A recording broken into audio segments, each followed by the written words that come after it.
Well, if it isn't the gruesome twosome who wormed their way into our servant circle of friends. Still awestruck from the last time we met?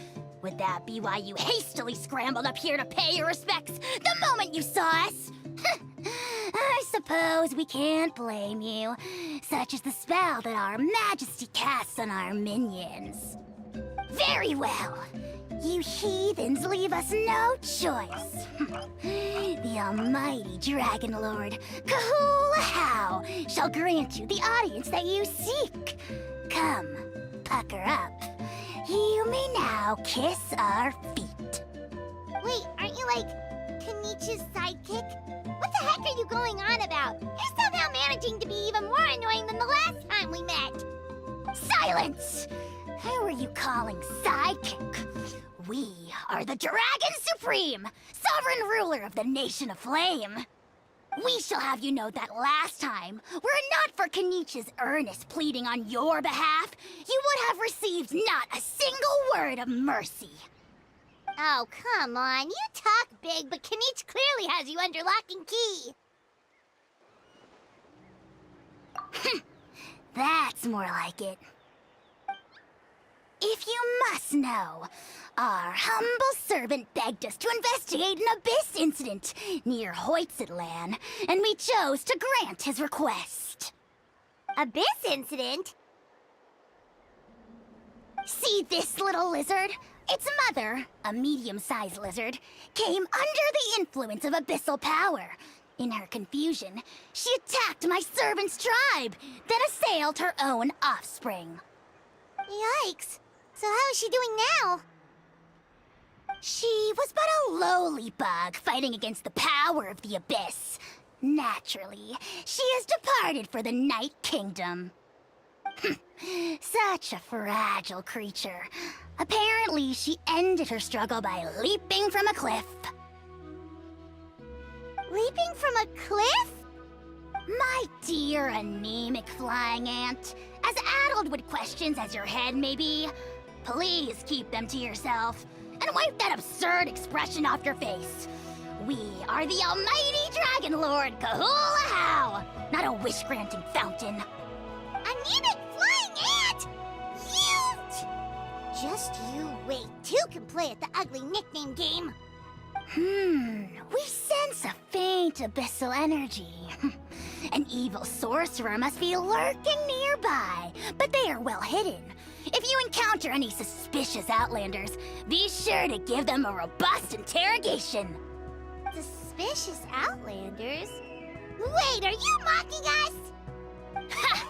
How dare you cast aspersions on your ruler, heathen! You're just lucky that our servant has such vile taste in friends. Otherwise, we would beat you black and blue, and then purple, then black again! If you're not here to kiss my feet, then get out of my sight. Do not impede the work of the almighty Dragon Lord, Kahula-How! Potty mouth on that guy! I'm on his furious!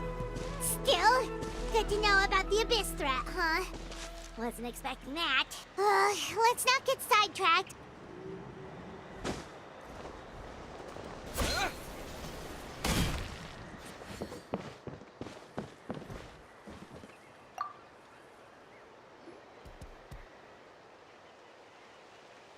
Wow, you're back already? That was so fast. I'm so glad that the babies are all right. Thank you both so much. Now we can finally go home and stop worrying about them. You're welcome. Piece of cake! You're not from Natlan, right? Because your clothes look different than ours. Oh. Hey, you must be tired after all that climbing. You should come take a rest at my house. Yeah, please come. I promise you'll get a big Scions of the Canopy welcome. We love having guests, and you're really nice people. Not like Glasses Guy. By the sound of it, Glasses Guy wasn't from Natlan either, right? Uh-huh. Well, his clothes sure weren't. You know what? Now that I think about it, there was something really fishy about him. Really? Maybe he was the suspicious outlander that Ahau mentioned. Sure, if you're interested. Let me think. How did the conversation go again? Oh, please, mister. I've told you so many stories already. When are you gonna help me find the baby Saurians? Just one more story. One more, I swear. Why don't you tell me more about that ball of fire? I heard that there was a huge transparent ball of fire that used to burn 500 years ago, 1,000 years ago, maybe even further back than that. Oh, you mean Turnfire. That's where the ancient name Mollypo comes from. Oh, wow. So it was the origin of an ancient name. That's impressive. Uh-huh. There's a story behind every ancient name. The legend goes that the Turnfire first appeared in the era of the Grand Alliance. It was used by the tyrant Och Khan to rule over Natlan and oppress anyone who opposed him. Turnfire is different from normal fire. If you get set on fire with it, you'll feel horrible burning pain from behind you, but you won't die from it right away. And whatever you do, you mustn't turn back to look at it. Why? What happens if you turn back? As soon as you turn around, poof! You get burned to a crisp. Well, good golly gee. I mean, it's one thing to singe someone's clothes, but burning people alive? That is a big no-no in my book. Right? How nasty is it to burn someone from behind and not even let them turn around to look?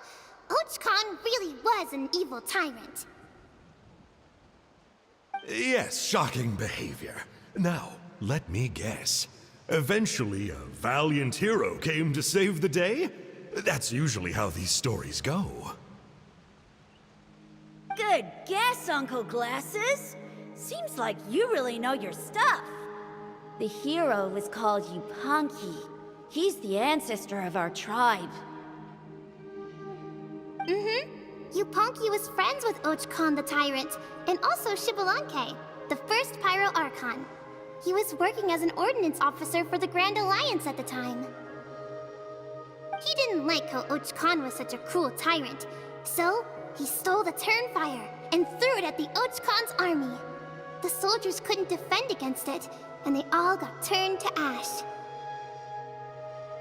And that's how our ancestors set our people free.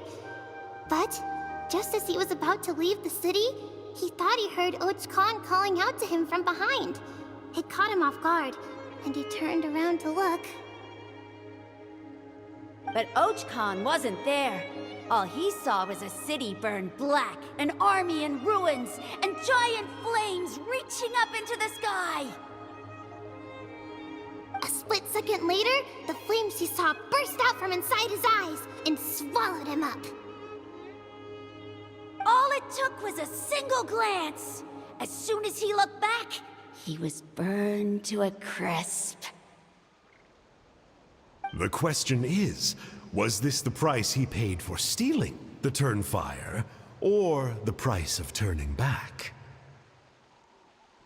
Nobody knows the answer.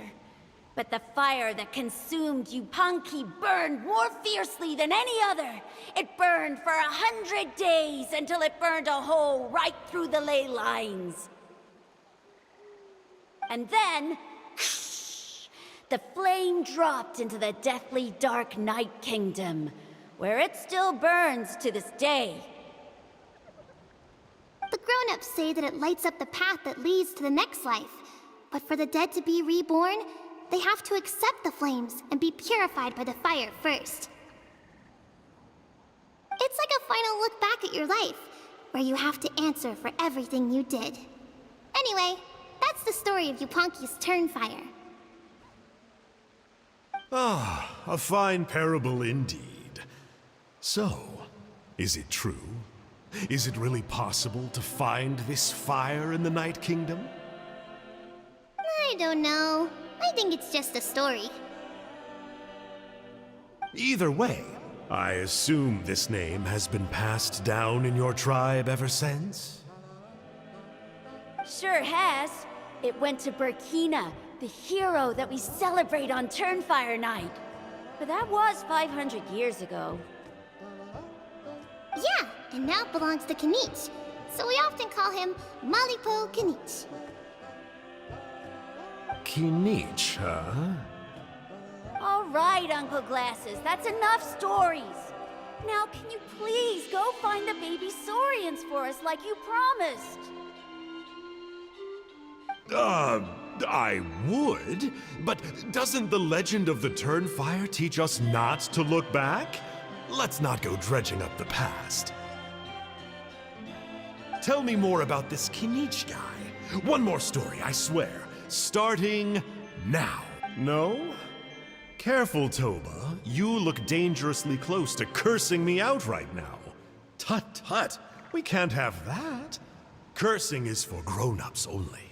Uncle, you'd better not be trying to trick us, or the Turnfire will get you when you die.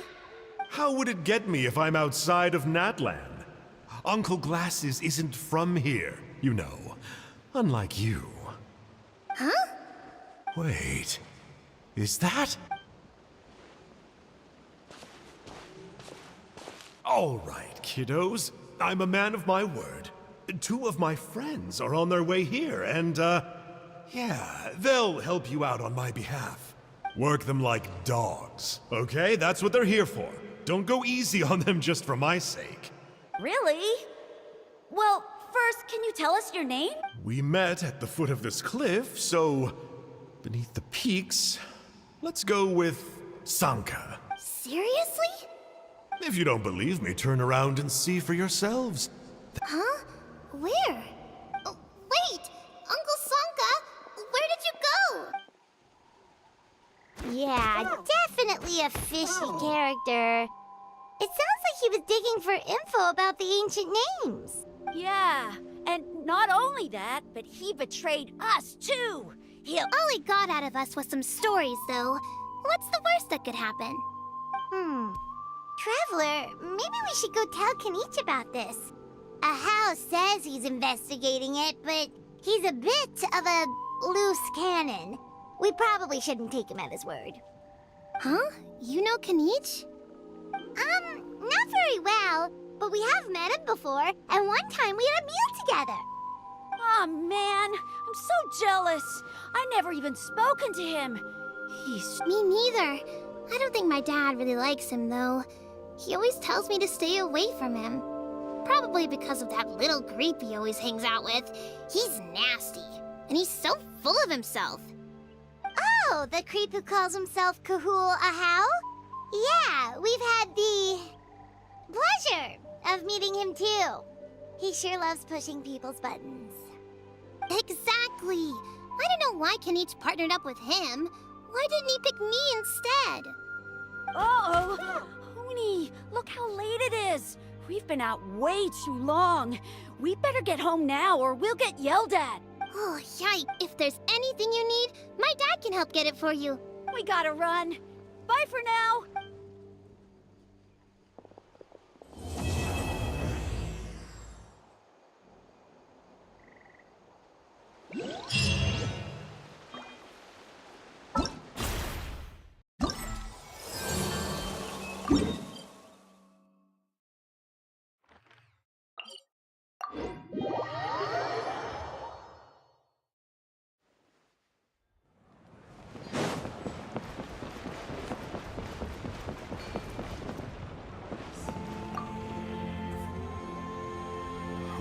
What were you thinking, going out by yourself?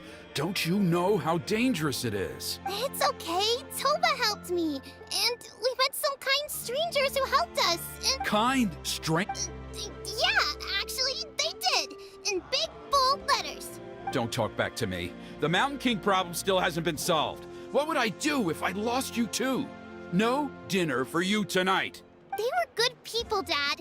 Dinner or no dinner. Hello again, Huni. It's Miss Paimon and Mr. Traveler! Dad, it's them! They're the ones who helped me! And I promised we'd take care of them if they came to visit. Oh, so you're the kind strangers. Well, I'm Trinidad. Apparently, you helped my daughter today, so if there's anything you need, just ask. As an elder of the Scions of the Canopy, I've got some influence around here. Now, I trust that you're sensible people who know better than to take advantage of their host's generosity. Yep, just helping a neighbor. We're not looking for anything in return. Oh? Well, let's hope so. Dad, please! They're not bad people. They've eaten at the same table with Kinich before. Be nice to them. Kinich! Wait! I heard that 2 mysterious travelers from afar showed up at the Stadium of the Sacred Flame. Are they you? And Paimon's the other. Uh, I do apologize. A lot's been going on in our tribe lately, and I suppose the pressure must be getting to me. I can't believe I was so rude to you. I feel ashamed. We got off on the wrong foot. Can we, start over? Oh, now we're talking. Seriously, though, don't worry about it. Already forgotten. We're just happy to see Huni got home safe and sound. Oh, you just arrived, I take it, and it would be my honor to give you a hero's welcome tonight. Careful now, that's quite an about face. We've heard that kind of thing can lead to spontaneous combustion around these parts. My dear traveler, you are very perceptive indeed. Go inside now, Huni. Dad's got some important business to discuss. Okay, look after Mr. Traveler and Miss Paimon. They're very special guests. Well, we'll hear you out, but we can't make any promises that we'll be able to help. Well, this is a matter of utmost importance. Please, allow me to explain. For many years, our tribe has celebrated the Turnfire Night. It is a traditional ceremony among the scions of the canopy in which we remember our ancestor, Burkina, and his companion, Kangamato, the Mountain King. Burkina was a hero who bore the ancient name Malipo, and Kangamato was a powerful Yupanqui warrior. They were victorious, but it came at a great cost. Burkina paid with his life. The Mountain King survived, but was contaminated by the abyss, and he remains in hibernation to this day. Normally, Yupanqui never live longer than a century. It is possible that the abyssal power is responsible for his unnaturally long lifespan. Oh, that's right. The Mountain King is a living symbol of our glory, but even this glory comes at a price. The abyssal power inside him is highly sensitive, and when it is disturbed, he awakens and flies into a blind rage, attacking anything that moves. So, besides the ceremony, another important part of Turnfire Night each year is cleansing the abyssal power inside the Mountain King so that he will remain sound asleep. However, abyss-related incidents have been on the rise in that land lately, as I'm sure you're both aware. As a result, it has become increasingly difficult to keep the Mountain King in hibernation. Only 5 months have passed since the last Turnfire Night, and he's already showing signs of instability. Has he woken up again? He has. We managed to contain the situation by performing a makeshift ceremony right away, but it was a close call. He could reawaken at any moment. Also, he attacked and wounded my companion, Nana, during the ceremony. She became contaminated by the abyss as a result, and... We heard. Such a tragedy. We're really sorry for your loss. Yes, and Nana wasn't the first. Anyway, right now we're preparing for an exceptional Turnfire Night ceremony, and we need to find a suitable flame bearer. From what I've heard about your adventures, I believe you would be perfect for the role. Of course. Plus, he's a bona fide hero who inherited the Malipo name. Oh, you mean Kinich? Yes, he's the one. A hero, worth his weight in gold. And unfortunately for us, he's all too aware of that. No prizes for guessing what he said when I asked him to host a Turnfire Night outside of the annual schedule. An exceptional ceremony? Oh, I'll have to charge an exceptional price. I swear, no other concept exists in that boy's brain. I'm not the one to usually talk about people behind their backs, but I'm convinced the Wyab got hit on the head and took a wrong turn the day it chose to give that ancient name to him. I mean, have you ever heard of a hero whose mantra is, "What's your asking price?" Oh, and don't get me started on that insufferable Ahau he hangs around with. Thinks he's God's gift to mankind. Pompous fool. Yeah, Paimon has to agree on that last part. Anyway, the fact is, the ceremony can just as easily be done without him as long as we can find someone else. And besides, you two seem like much better candidates. So, what do you think? Wonderful! I can't thank you enough. Huni was right about you. You have kindness in your hearts. Come with me to the other side of the mountain. I'll bring you up to speed on each step of the ceremony. As experienced warriors, I'm sure you'll pick it up in no time.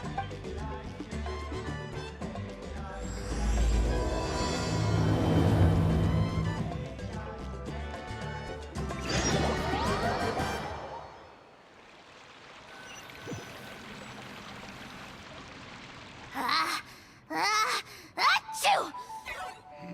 Curses! Who dares insult the great Kahula How behind his back? Oh, great Kahul Ahau, bless you. Shut your filthy mouth, worm of the abyss! Your putrid words defile the air we breathe.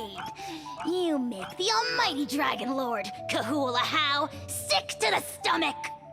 Speaking as a member of the Abyss Order, that's music to my ears. Exactly the kind of reaction we're going for.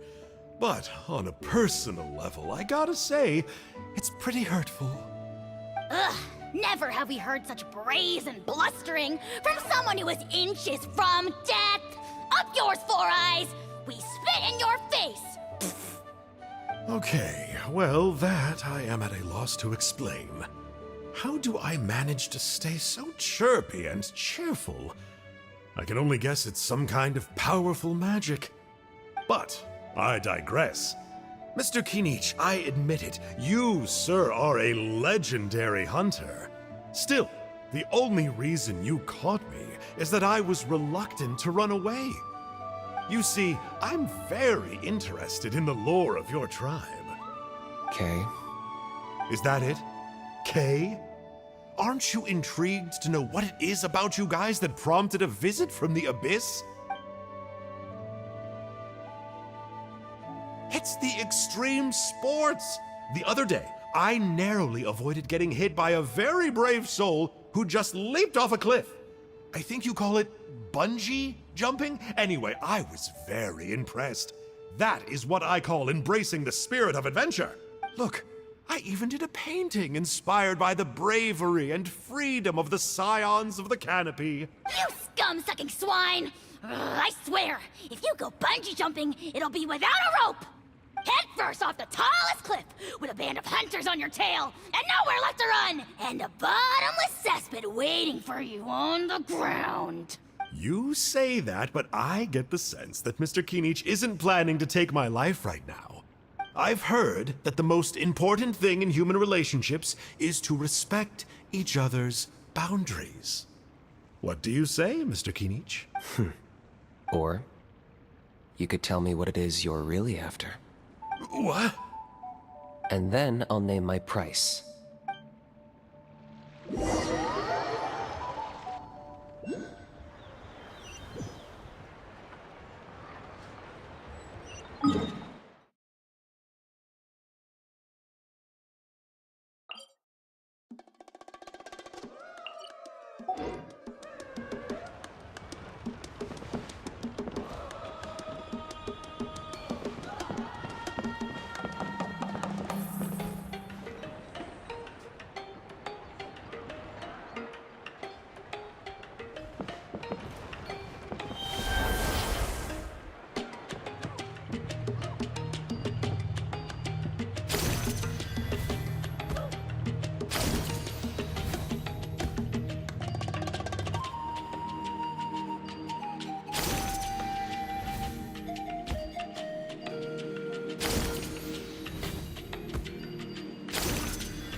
The Abyss contamination is back. No surprises there. No doubt that explains the Mountain King's recent activity. See those torches over there? Those are the Sacred Flame offshoots that we requested from the Stadium of the Sacred Flame. They contain the power of the Pyro Archon. Are you saying that the Sacred Flame and the Turnfire are the same thing? Well, for ceremonial purposes, at least. Sending someone to the Night Kingdom to retrieve the legendary Turnfire isn't exactly an option. More to the point, though, the Sacred Flame is able to burn away abyssal filth, so that's why we use it in the ceremony. Gotcha! So basically, we just need to clean up the filth with the Sacred Flame. Well, that's one part of it, yes, but the complete ceremony is a bit more complicated than that. First, the flame bearer must collect a kindling of the sacred flame from the starting point, then use a grappling hook to fly up into the sky and light each of the sacred flame pillars. Then, they must go down into the canyon, all the way into the cave where the Mountain King slumbers, lighting braziers and the final altar along the way. The most skilled flame bearers can accomplish all of this without touching the ground once. As much as I hate to admit it, Kinich is capable of this. Wow! He can do all that flying without ever falling to the ground? Well, of course Paimon can. It'd be much harder for you guys. Well, don't worry. It's not a requirement of the ceremony. You're allowed to touch the ground. The only thing you're not allowed to do is turn back. The flame bearer must always keep moving forward. You can't skip a pillar, then come back to it after lighting the next one. To do so would be to disrespect our ancestors. So, what actually happens if you do turn back? Surely the fires don't just go out. If you're not careful, you might get burned. What about today then? Does the same rule apply? Oh no, don't worry. Today is just a practice. The order doesn't matter. You just need to take the sacred flame, cleanse the filth, then go light all the braziers. Are you ready? I'll repeat all the key points again. Gather the kindling, cleanse the filth, and light all the braziers. I'll wait for you at the end.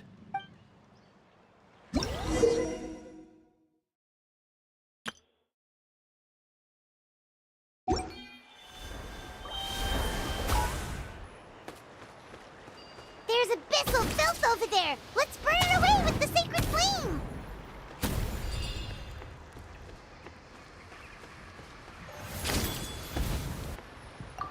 Alright, let's use this kindling to complete our mission! There's abyssal filth over there! Let's burn it away with the sacred flame!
should be all the braziers. Let's regroup with Trinidad.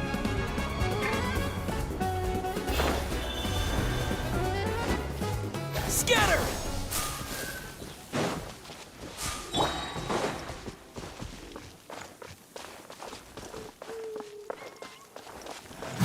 Into the wind. Allow me.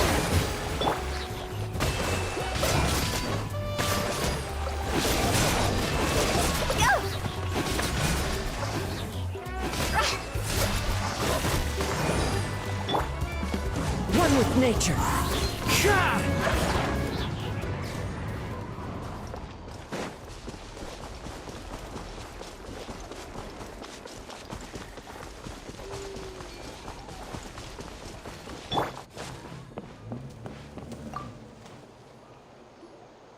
I knew I was right about you. You have outperformed all of the other previous candidates.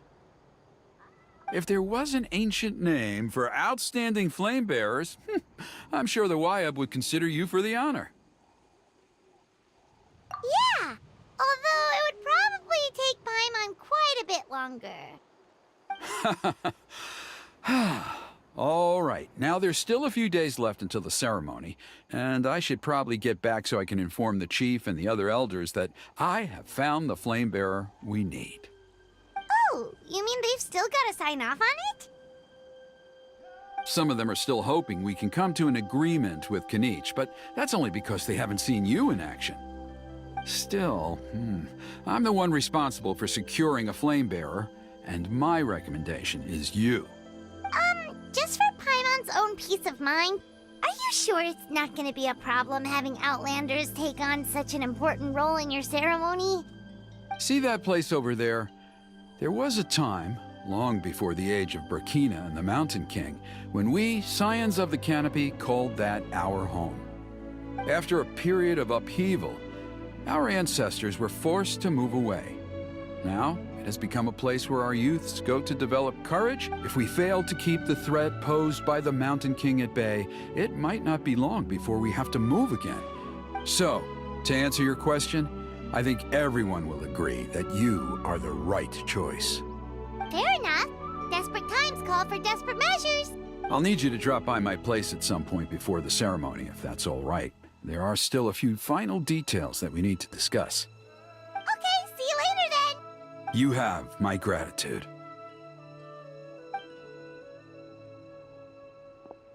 We've helped out with a lot of other local festivals before, but this one feels a little different. Anyway, let's take a break before heading back to Trinidad's place.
Traveler?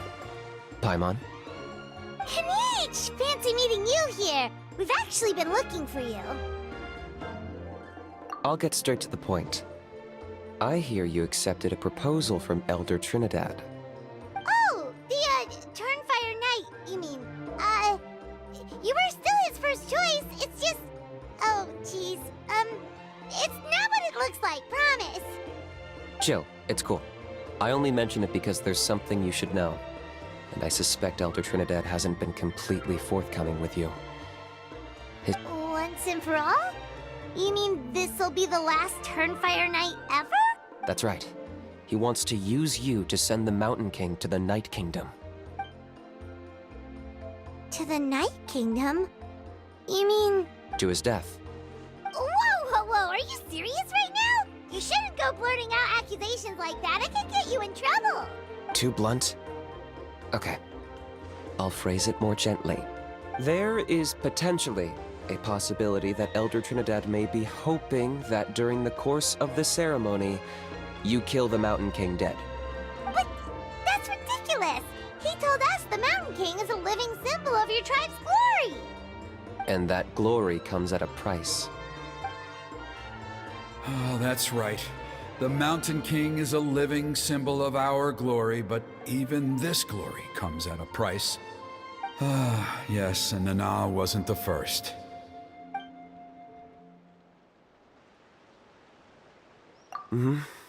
She likely won't be the last to lose her life either. Still, is killing the Mountain King really the only way? It seems so extreme. The Mountain King is a unique case when it comes to abyssal contamination. It's eaten away at him for so long that it has consumed him entirely, and the damage is irreversible. That evil power has both driven him insane and kept him alive over the centuries. So, to look at it one way, once it's completely purged from his body, the Mountain King will finally be able to rest in peace. In past ceremonies, we've only purged around half of the abyssal power. This was to strike a balance, to keep him alive, but also keep him asleep. Trinidad didn't say anything about how much power he wanted us to purge, but he did say there were some more details to go over before the ceremony. Then it sounds like you'll know for sure soon enough. If he really asks us to kill the Mountain King, what should we do?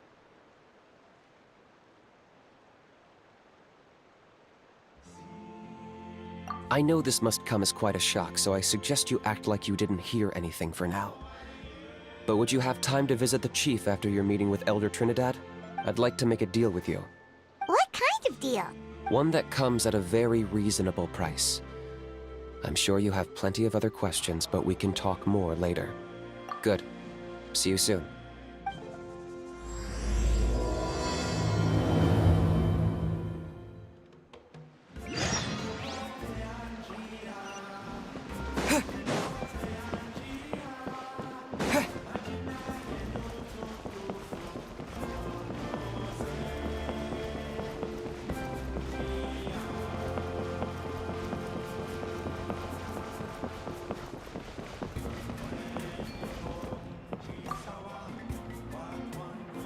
Ah, mighty Outlanders, you have returned.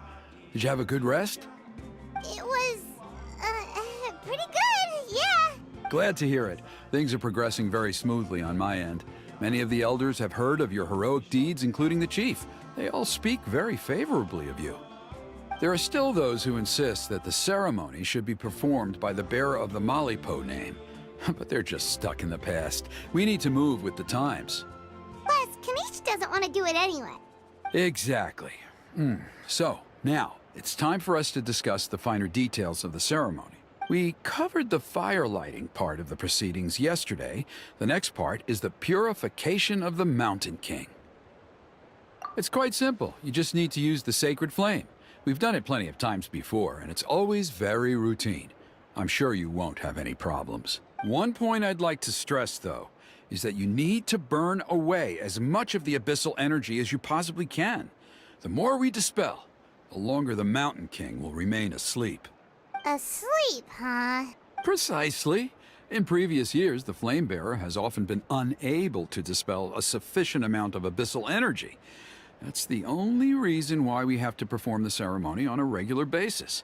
But I understand that you have a lot of experience fighting against the Abyss, and you seemed to wield the sacred flame quite effortlessly yesterday. With your help, I'm optimistic this time we can dispel all the remaining abyssal energy from the Mountain King's body, freeing us from this ever-looming threat for many years to come. Traveler? So this doesn't faze you at all, huh? You clearly have a lot of confidence in yourself. If that's all you really need to know, the ceremony's in 3 days. I'll come and fetch you when we're ready. In the meantime, feel free to take a look around our settlement. It would mean a lot to the elders if you got to know some of our people. And if you wouldn't mind helping them out with a few errands here and there, that would be even better. So now we have extra errands to run? Maybe we should add a little extra to the price. Just a humble suggestion, that's all. It will help you gain the respect of our people, and as a mighty hero, I truly believe that's what you deserve. I'll be sticking around for the next few days, so if you have any questions, you know where to find me. Seems like Kinich was right. We should go meet up with him right away.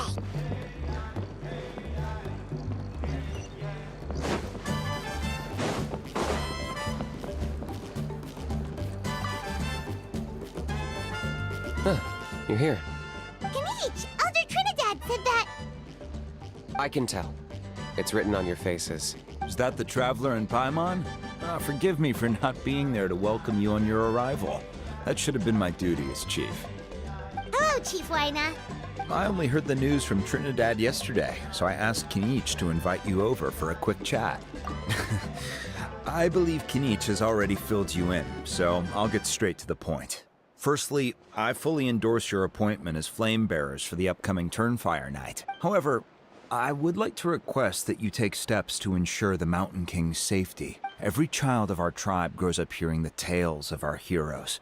From Yupanqui the Firebringer, to Burkina and the Mountain King who fought against the Abyss. This is our history and our heritage, the source of our pride and the center of our faith. To kill the Mountain King would be to destroy our spirit. I would never be able to face our ancestors in the Night Kingdom. Nana's death was a great tragedy, and I do not blame Trinidad for the actions he has taken. Nevertheless, I cannot allow any harm to come to the Mountain King. The very roots of our identity are at stake. My honored guests, please give this matter your serious consideration. Perhaps there is, but despite all our attempts to contain the situation over the years, we've not found it. Right now, I should like to hear where you stand on this matter. Though I sense that your mind is not yet made up, I'm still comforted by your words. There are 3 days left before the ceremony. I hope they will bring you clarity. So, Kinich, earlier you were saying that... Let's walk and talk. I'll show you around the tribe. That works too. Paimon needs to get some air after this.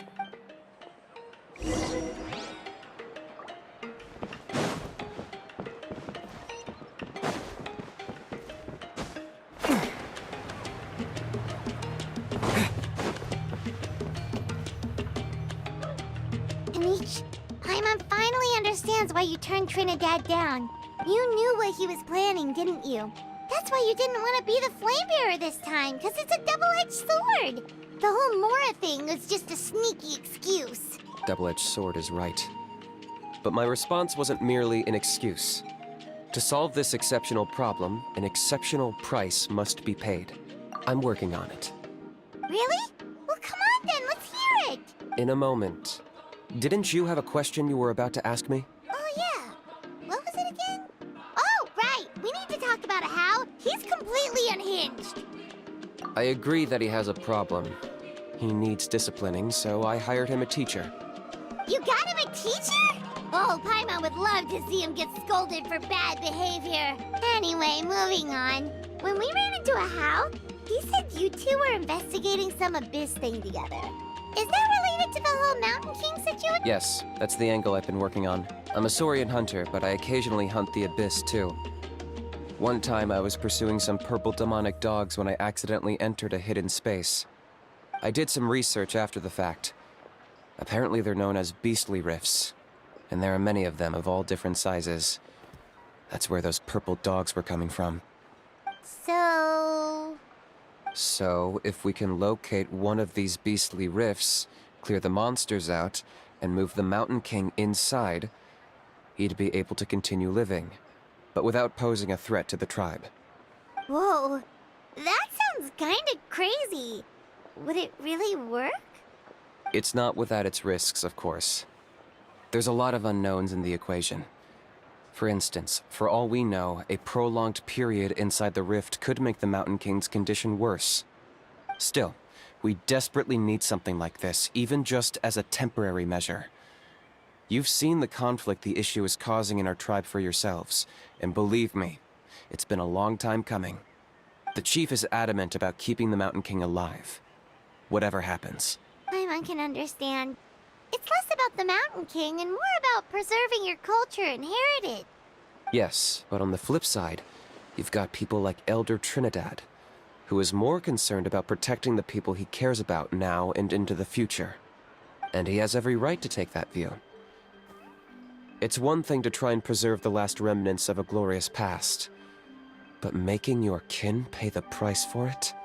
No one can seriously tell them that's a fair trade. You're right. There's no easy answers here. Let's leave that to one side for a moment and assume we go with your plan. How do you actually intend to find one of these beastly rifts? Because at least in our experience, the dogs open the rifts when they want to attack us, not the other way around. I think I know a way.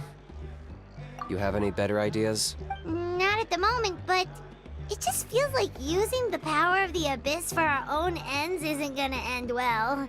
After all, the Abyss is what turned the Mountain King into a monster in the first place. People are gonna think you've lost your marbles. If it doesn't end well, then that's the price we pay. Everything in the world comes at a price. Even when Yupanqui, the Firebringer, stole the Turnfire, it cost him dearly. The Mountain King's erratic outbursts have brought tensions within the tribe to a boiling point. Unless this gets resolved quickly, everyone will be stuck in a stalemate. Alright, so what's this deal you wanted to make with us? We're hardly experts on exploiting abyssal power. All I need you to do is keep people away from me. I'm getting harassed on a daily basis by people trying to convince me to be the flame bearer. I can't afford to waste all my energy dealing with them. If you help me out, there'll be a gift for you in return. Ooh, what kind of gift? Something well worth your while, I'd say. Just keep doing what you've been doing. Integrate yourself with the tribespeople, so everyone comes to terms with the fact that we have a new flame bearer. That way, I won't have an endless stream of people coming to beg me to join the ceremony, and I can focus on finding a way to summon the beastly rift. Then, when the day of the ceremony comes, we'll move the Mountain King into his new home. Still sounds pretty crazy. Even for a daredevil like you, that's dangerous. And even if it works, what if neither Chief Wyna nor Elder Trinidad are happy with it? Have you thought about what you'd do then? At least the two of them would finally be on the same side of the issue, leaving only me on the opposing side. The tribe needs leaders like them far more than a Saurian hunter for hire like me. Can I take that to mean that we have a deal?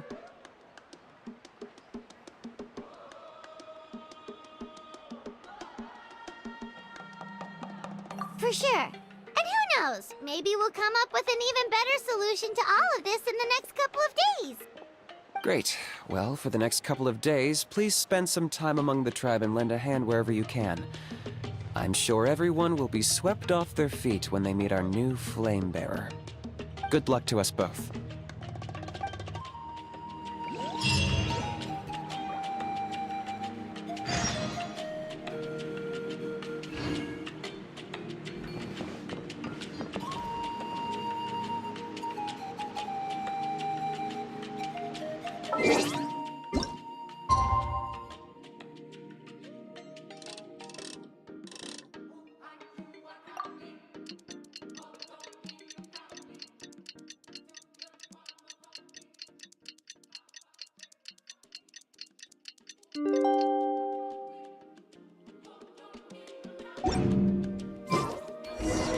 Okay, task for the day. Meet the tribespeople and take some heat off of Kinich's back.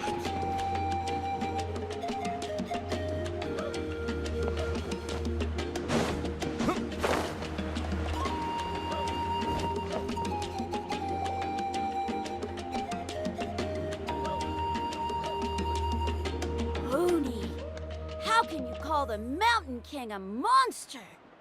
Because he hurt a lot of people. And look what happened to Nana. But it wasn't on purpose. The Mountain King is sick, that's all. He's been hurt by the abyss. That's true. But the fact remains that he's now a threat to all of us. How can you be so harsh to someone who's sick? If you don't take back what you just said, I don't know if we can carry on being friends. Toba, Huni, what's wrong? Huni's saying nasty things about the Mountain King. It's not right. He's our hero. Once upon a time, maybe. But not anymore. Yesterday, maybe, but not anymore. Toba? Fine. I guess my dad is right. Things change, and you just have to accept it and move forward. As of today, our friendship is over. There's no going back. Oh, come on, cut it out, you two. We have some great news to tell you. The Traveler is gonna be the flame bearer for the next Turnfire night. He's gonna do a beautiful ceremony and cure the Mountain King's illness for good. What? Really? So that's what my dad wanted to talk to you about? To be fair, from what we saw the other day, you are pretty good at climbing cliffs. Probably just as good as Kinich. Wait, speaking of Kinich, where even is that guy? Oh yeah, good question. Is he not coming to the ceremony anymore? We can get him to come, but if he catches you two fighting again, he won't be happy. He'll be sure to give you both a piece of his mind. No, we can't let that happen. I've never even spoken to him before. I can't afford to make such a bad first impression.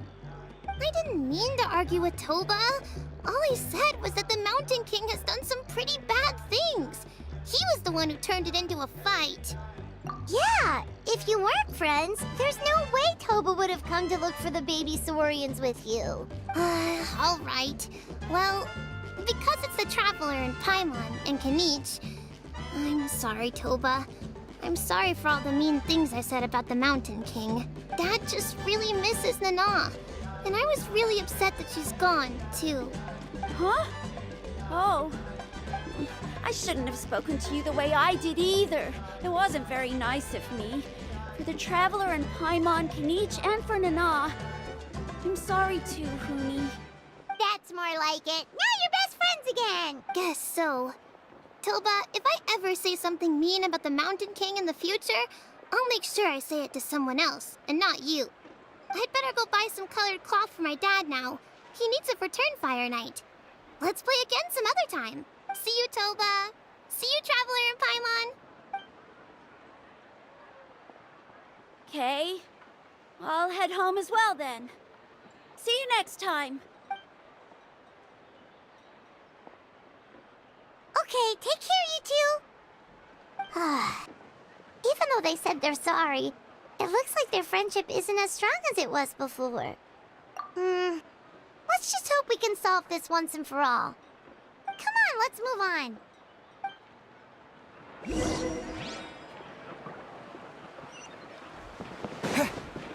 Huh? What's going on over there?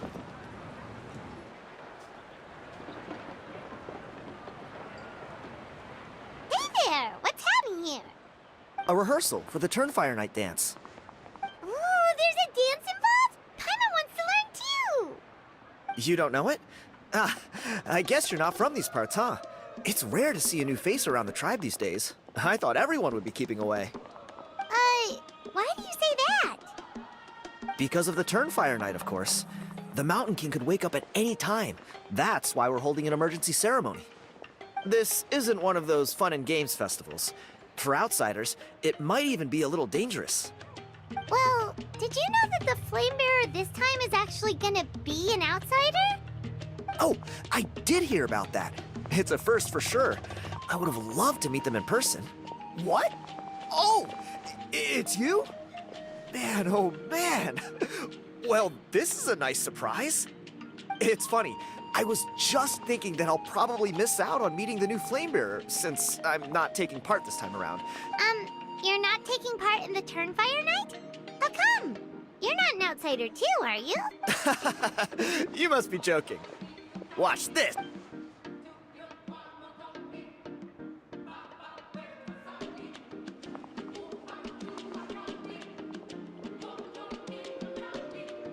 Not bad, right? Yeah, I'm considered one of the better-looking guys who dances beneath the pillars of the sacred flame. Oh, very impressive. So why'd you quit? Well, I feel like the whole Mountain King situation is getting more and more precarious. It's just not safe here anymore. One of our elders' Saurian companions even lost her life not long ago. The question is, what are we gonna do about this in the long term? But our leaders don't have any answers for us. They're probably too busy fighting about it amongst themselves. The way things are going, it's only a matter of time before it gets violent. So I figured, you know what? Now's as good a time as any to get away for a little while. Go do some exploring. You look a little disappointed. Disappointed? Nah.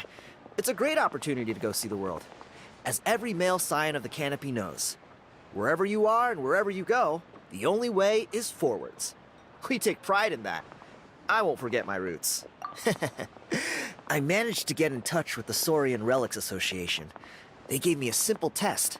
Find a decent quality relic, and they'll make me a member. What's the Saurian Relics Association? You've never heard of it? It's a group of amateur history enthusiasts who do research on the ancient Saurian era. They're all about collecting relics and remnants from that age. Speaking of which, the guy who was Flamebearer before you, I've heard that his Saurian buddy comes from that time. A how? A how's a relic from an ancient Saurian civilization? Oh, yeah, him. So you know those two already, huh? Then, do you know how they met? It was deep inside some mysterious ruin, and they signed a contract there. The association folks say that the kind of contract usually comes with a huge hidden cost. Really? That sounds ominous. Who knows? But if it's true, Kinich can probably handle it. He knows what he's doing with weighing up contracts and costs and stuff. I doubt he'd make a contract that doesn't benefit him. Strangely enough, I actually happened upon a strange mural a while back, and it looked to me like it was depicting a Saurian and a human involved in some kind of Saurian-era contract ritual. Oh, does that count as a relic then? You bet it does. I was all ready to go take a picture of it and use it as my entry ticket to the... But after all the abyssal activity recently, I heard that area's been overrun by monsters. The best laid plans, huh? I'll just have to wait and see if things improve. Or... you look like you know your way around a fight. I don't suppose there's any chance you'd be able to help? If all you need to get is a picture, that should be pretty achievable, right? The Traveler deals with monsters all the time. It's a piece of cake. Wait, you're seriously gonna help me out? Come on, it's no big deal. Compared to some of the things we've been roped into before, this is nothing. Pyro Archon above. You two have hearts of gold, you know that? You're the kind of people who could dive into the Turnfire deep in the bowels of the Night Kingdom, and it wouldn't burn a single hair off your head. Of course it is. All right, come with me. I'll show you the way.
There it is.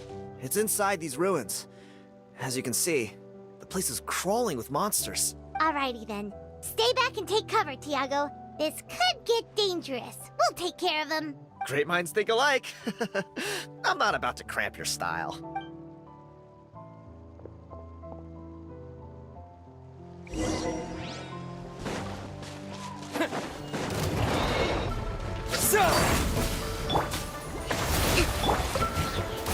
Fallen leaves, adorn my night!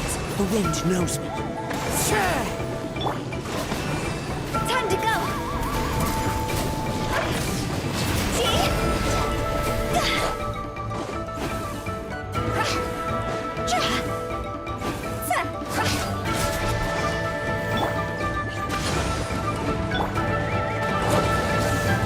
nature. Tja! Ka!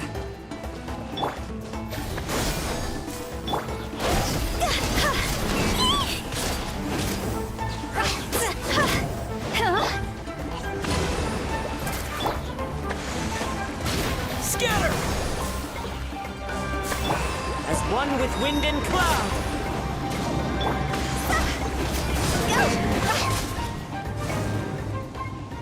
I'll remember that. Whew. That should be the last of them. It's a good thing Tiago had the sense to stay in his hiding place, or things could have gotten really hairy for him. Hey, look! That's gotta be it, right? Definitely looks like a mural. True. Now that you mention it, most ancient murals take up a whole huge wall. This looks more like someone with a paintbrush got bored and started doodling. It does match the story he told us, though. There's a Saurian and a human.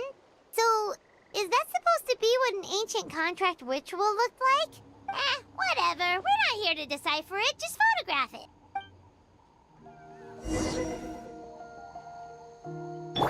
Allow me.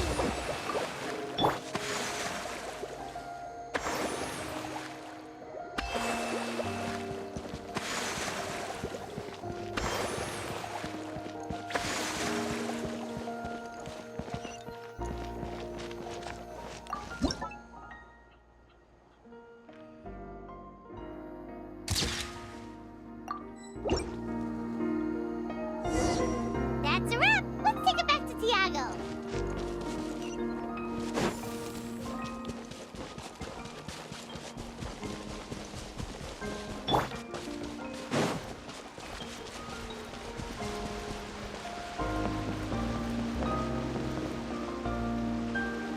You've been robbed?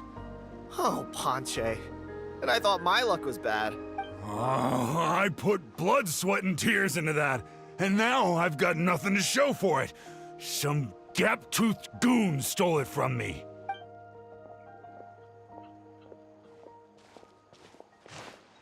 Tiago, is this the picture you were looking for? Let me take a look.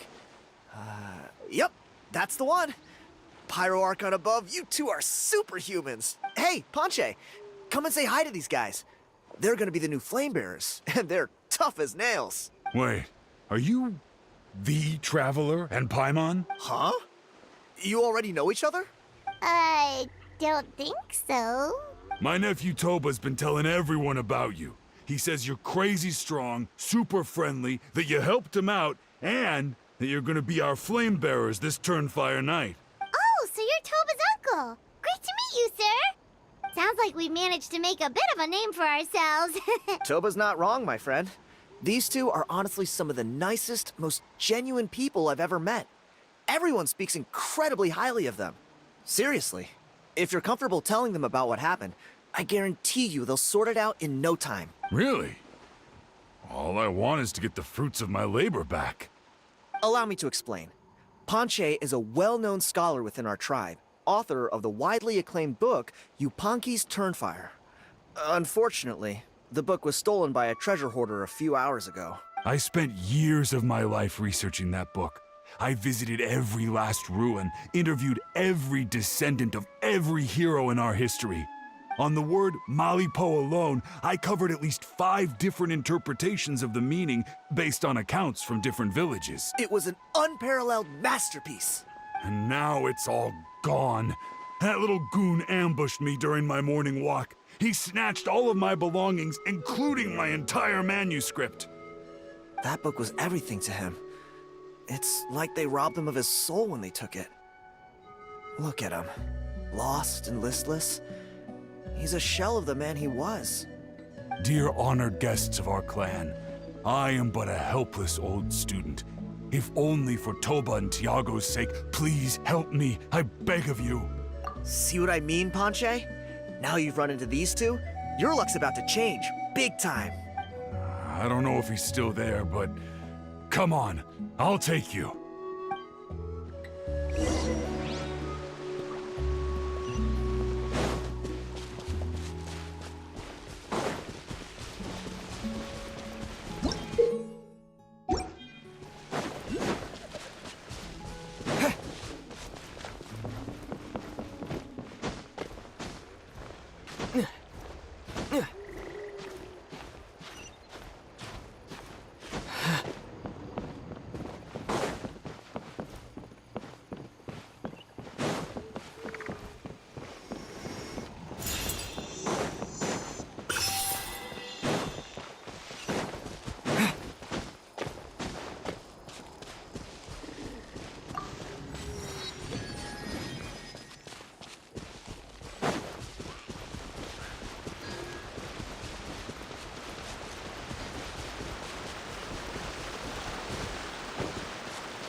Hey!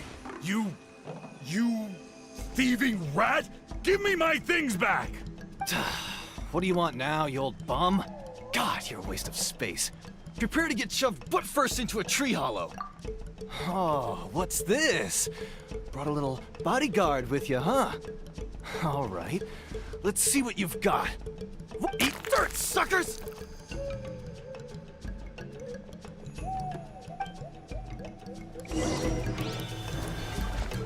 Hey, he's trying to get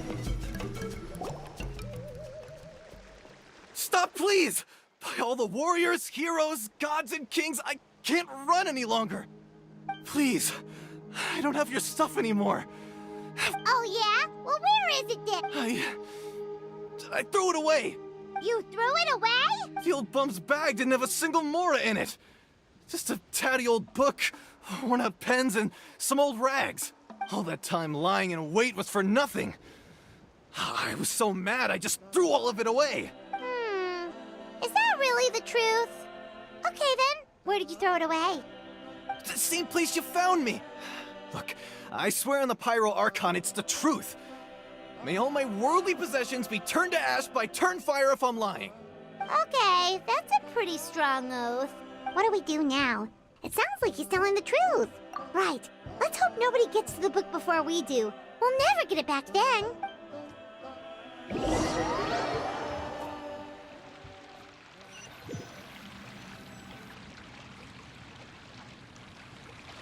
Although the Turnfire is a heroic symbol in Huitzatlan, it always comes with the more ominous implication of eventual. This holds true for all bearers of this ancient name in recorded history. Each one of them died of non-natural causes, as if the specter of the Turnfire was always lurking in the background. This appears to suggest the existence of some higher power that is always watching the name-bearer, examining their actions, and eventually demanding payment in return. None can escape this payment, unless, perhaps, they could honestly swear by Turnfire to never make a single mistake in their entire life. Yupanqui's Turnfire. What an incredible work on ancient name philology. I can't believe it was just lying there for me to take. Let me see, the author is Panche. Nice. A gentleman and a scholar. Silence, book muncher!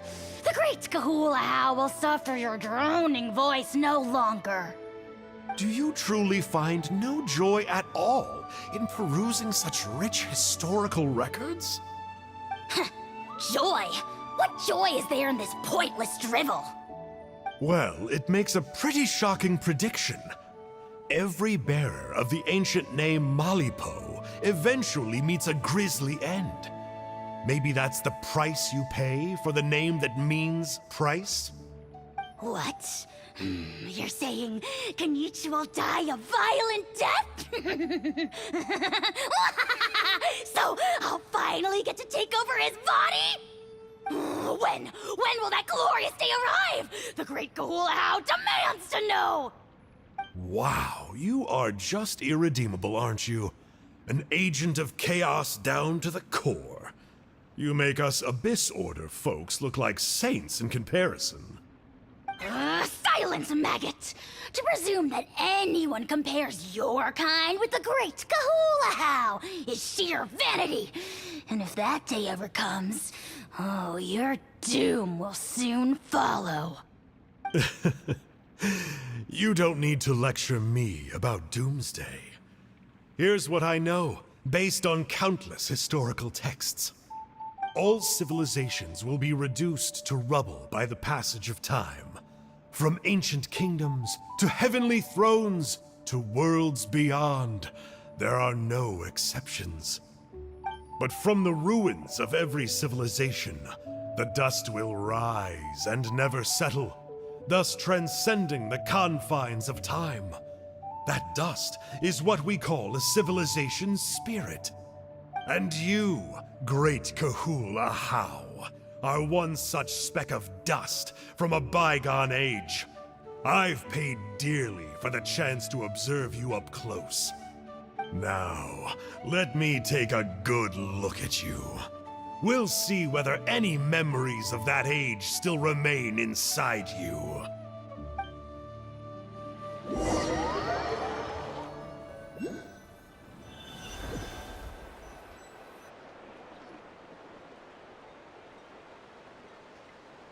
We're so sorry, Mr. Ponche, but we couldn't find your manuscript anywhere. Does that mean all of my hard work was for nothing? You gotta stay positive, Ponche. You might have lost the book, but the brains behind it are still intact. Surely you remember the main points at least?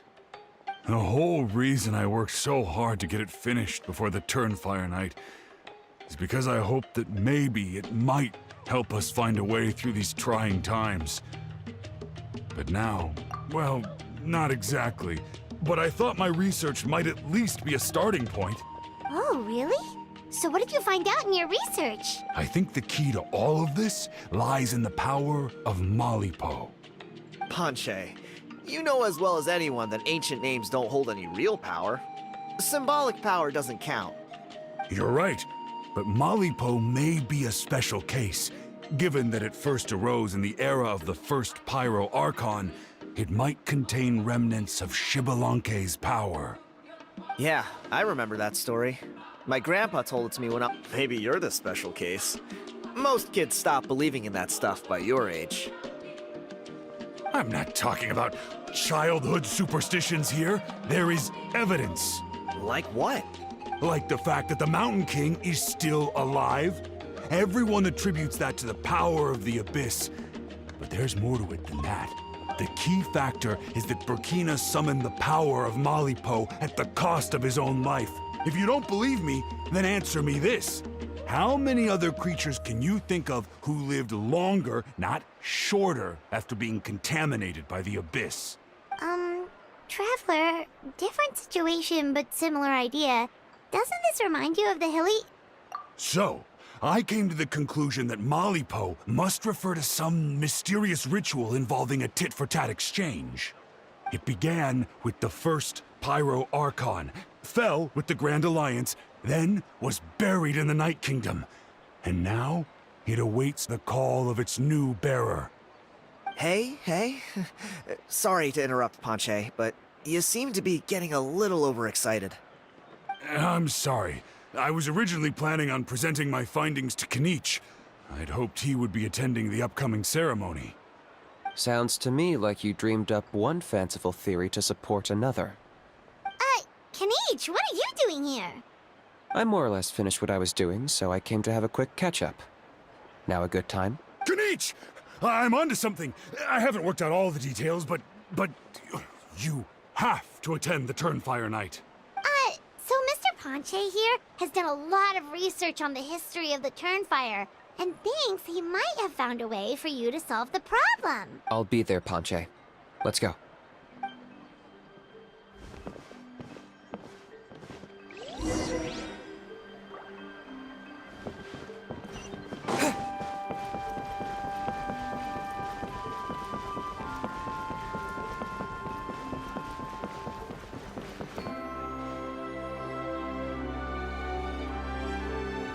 Here will do. Yeah. I'd like your help giving it a trial run tomorrow. If that works, we have our plan come Turnfire night. Sounds like you're not considering Ponche's idea. You heard him. He hasn't worked out the details yet. We need a more practical solution with concrete steps to follow. Yet? Are you saying you think he might actually be onto something? I think it's possible, based on something I know about the war 500 years ago. Burkina didn't fall to the Abyss. He was killed by the Mountain King in an episode of madness. In his final moments, Burkina made the fateful decision to not fight back, and instead pass his blood and power on to the Mountain King. Maybe he thought the Mountain King was stronger than him, and more valuable to the tribe. Or maybe it was just out of loyalty to his friend. Either way, I can believe the Turnfire was involved.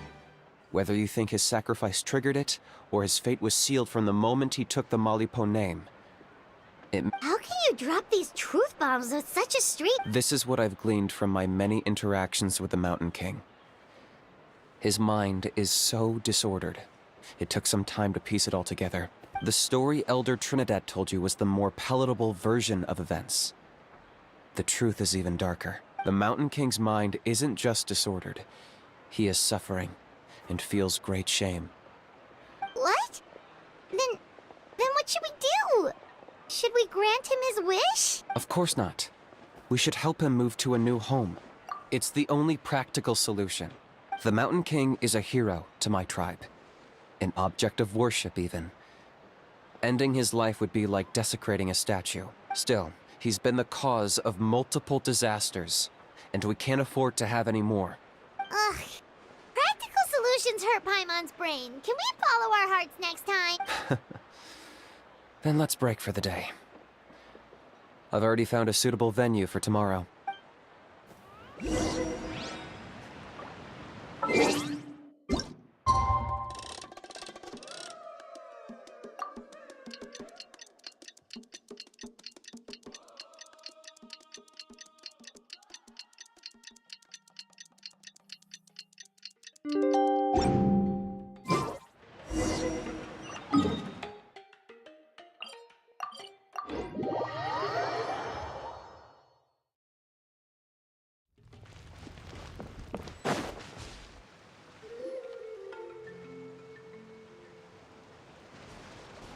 You're here.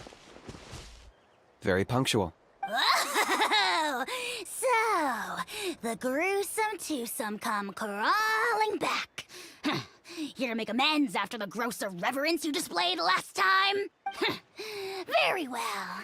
The almighty Dragon Lord Kahula shall grant you the audience that you Kinich, didn't you say you found him a teacher? He's just as out of control as ever! Hey!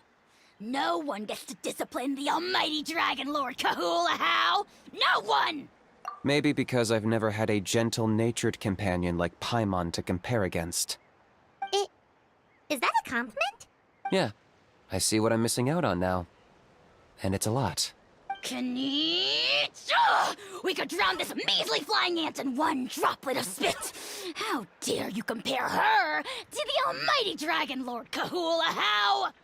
Oh, just wait till I possess your dead body! I will commit heinous atrocities!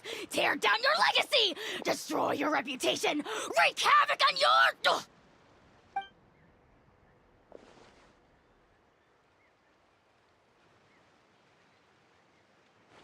Traveler, Paimon, let's get down to business. Once we've opened the beastly rift, you're welcome to toss a how in there for a couple of days. With pleasure. You don't need to ask twice. I got my hands on this device in a trade. It's meant as bait, but it'll also stabilize the abyssal energy. The Rift Towns will tear through space to get to this. Once they're here, we take them out and claim the rift for ourselves. You'll find out soon enough. First, let's try this out.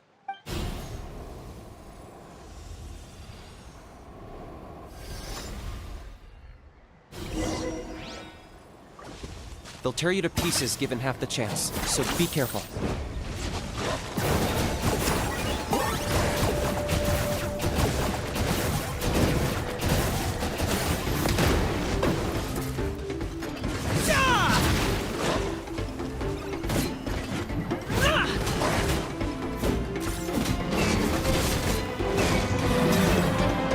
Locked up!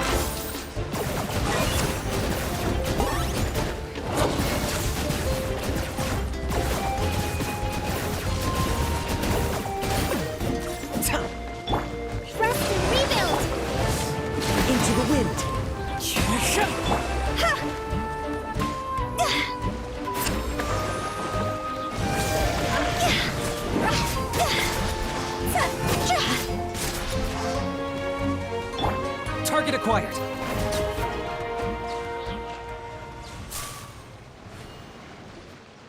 Uh-oh. Are there even bigger ones on the way?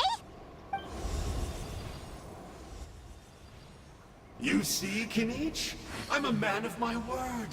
In fact, I'd say I under-promised and over-delivered.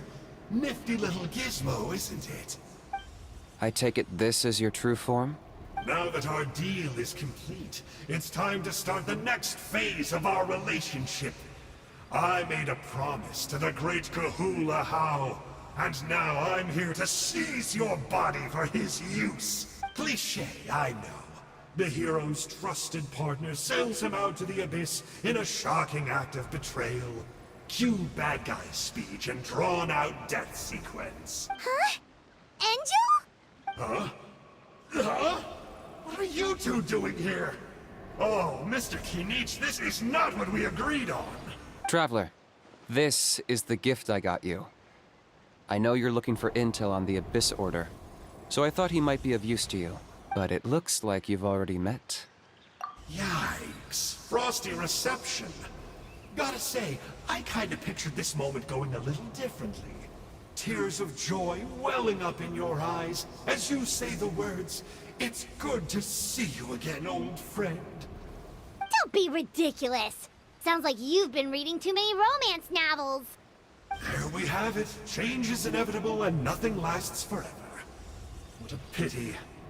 Well then, time for you to meet the new me. This time, please call me Sanka. Sanka! Aha! So you're Glasses Guy! You tricked Huni and Toba into telling you a bunch of stories! What does it matter? A name is a superficial label. It's what's deep down inside that counts. And I've shown you the deepest parts of me.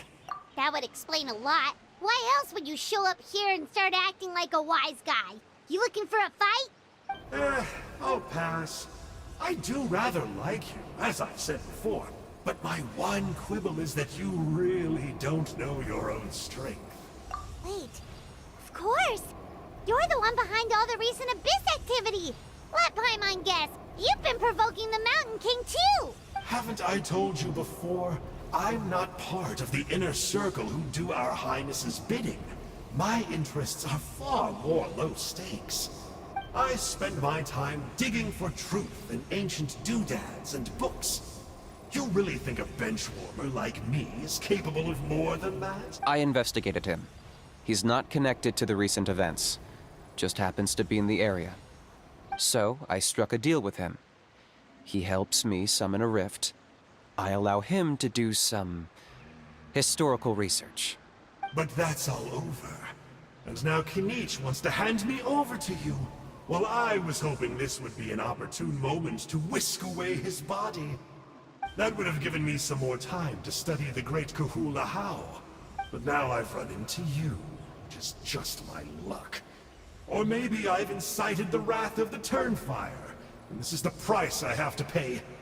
But I don't understand. What did I do wrong? Wait, does that count?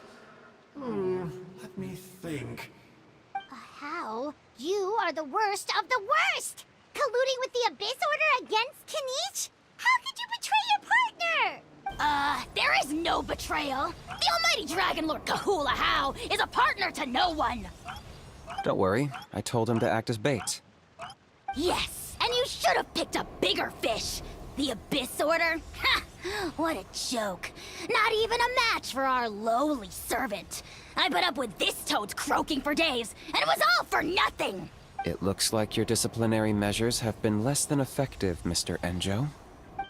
What did you expect? Behavioral rehab isn't really our thing. Otherwise, we might as well change our name from the Abyss Order to the Abyss Boarding School. The abysmal disorder would suit you better. Kinich! Dispose of him! He is of no further use to us! Traveler?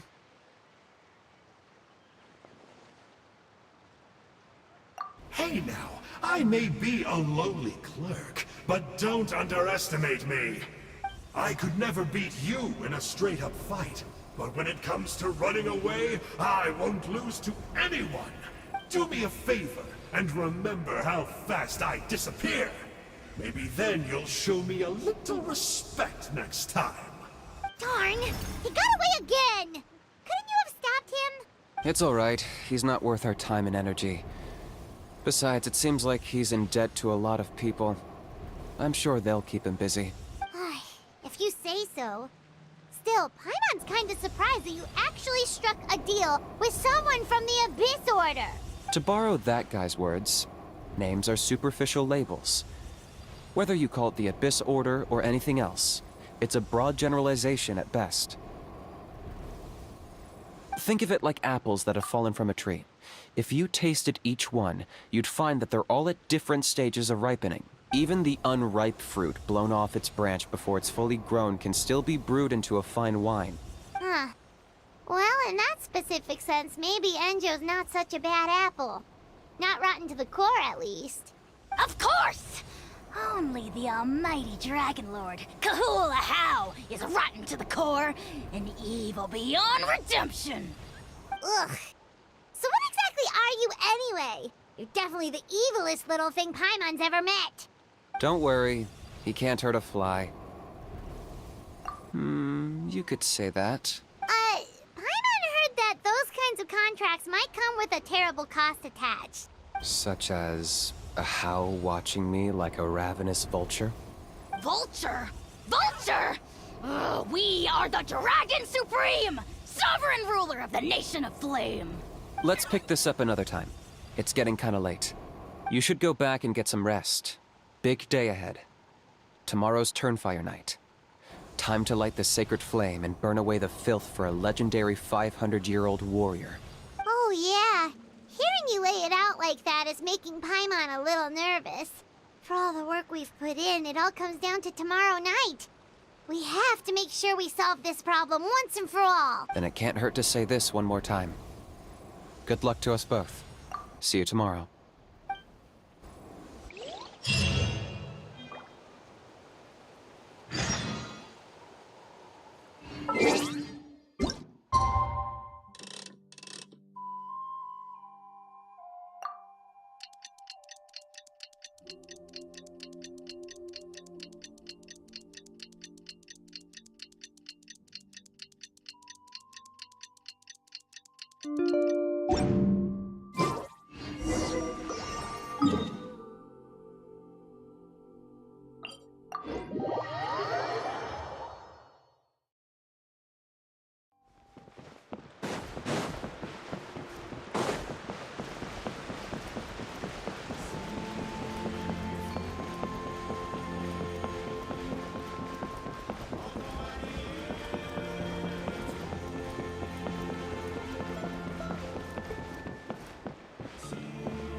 Ah, at long last, you're back.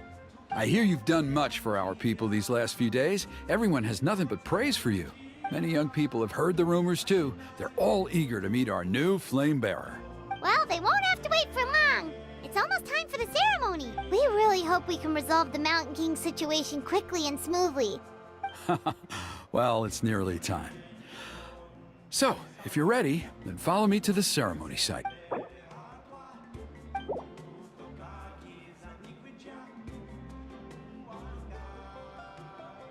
Off we go!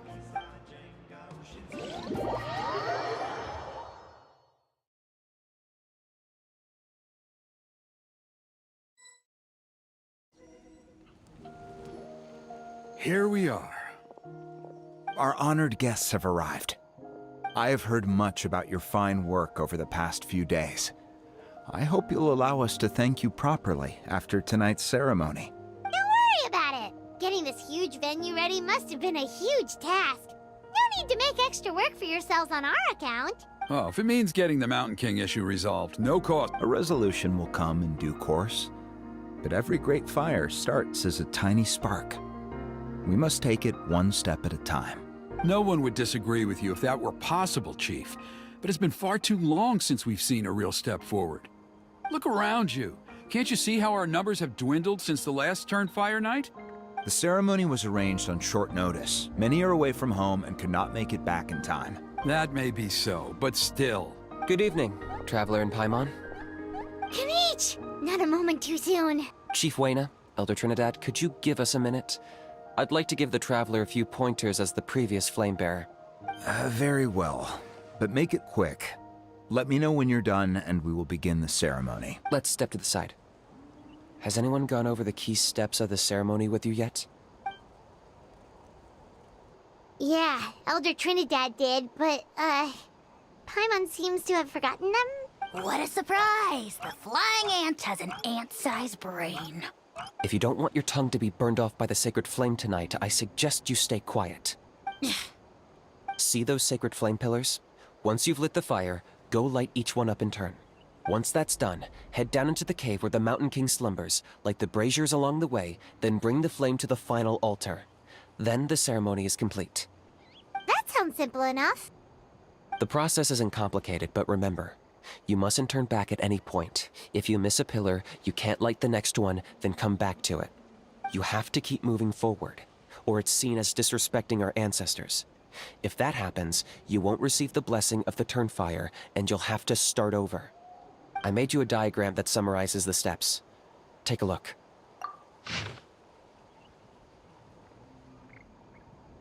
So that's our part. What about you? I'll be with you the whole way, and once you've lit the altar, I'll start summoning the rift. You can leave that side of things to me. Just focus on your part. Okay. We'll try to remember all that and get it right the first time. Ready when you are, but I think I saw Huni and the others just now. Maybe you should say hi before you start. Might make you less nervous. Just tell the chief when you're ready.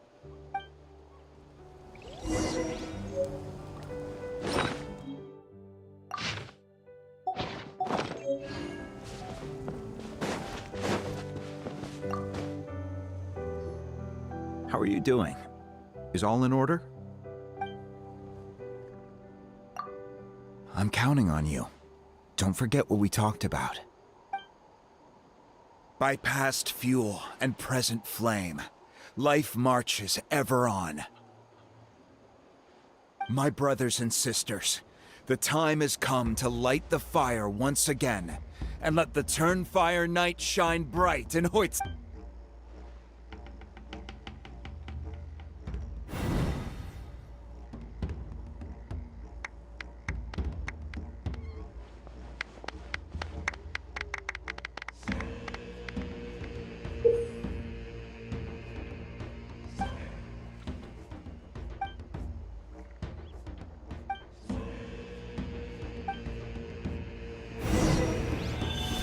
Go get the sacred flame.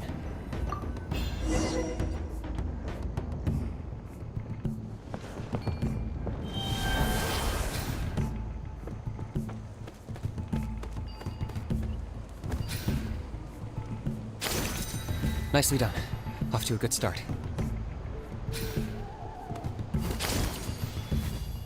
Great stuff.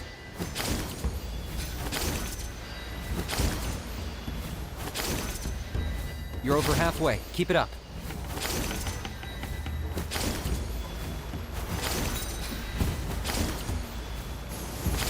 Impressive. Just one more to go.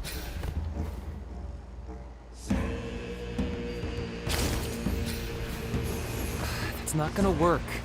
You have to do them in order, and there's no going back. Go get the sacred flame.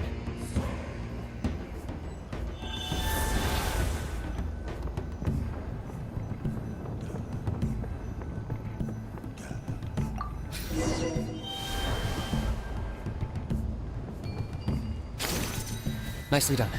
Off to a good start. Great stuff.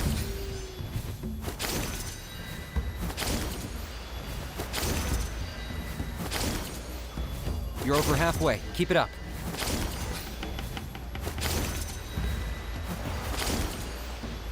Impressive. Just one more to go.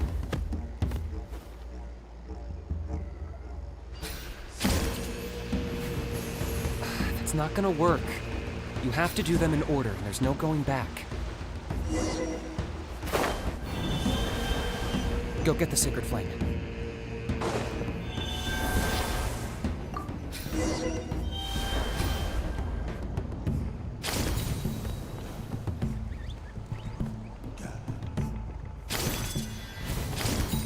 Nicely done.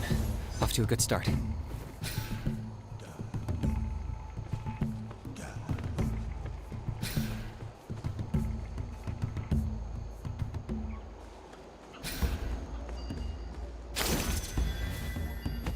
Great stuff.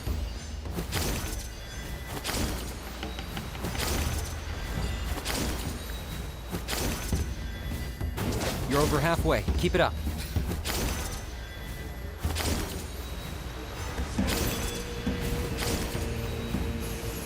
Impressive. Just one more to go. Come on, one last push. The final sacred flame pillar is up ahead.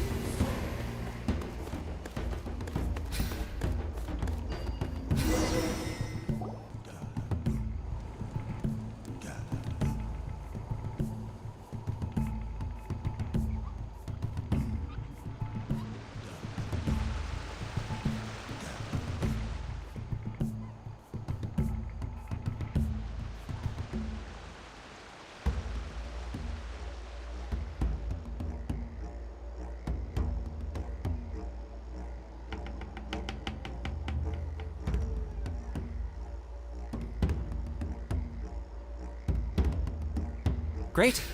All the pillars are alight. Next, it's down into the canyon and head for the Mountain King's cave.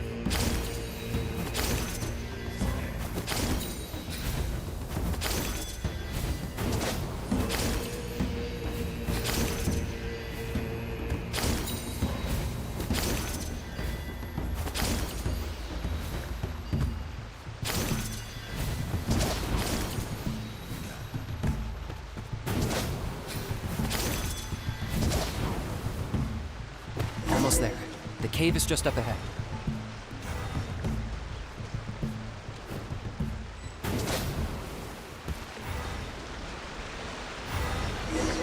The Abyss presence is growing strong.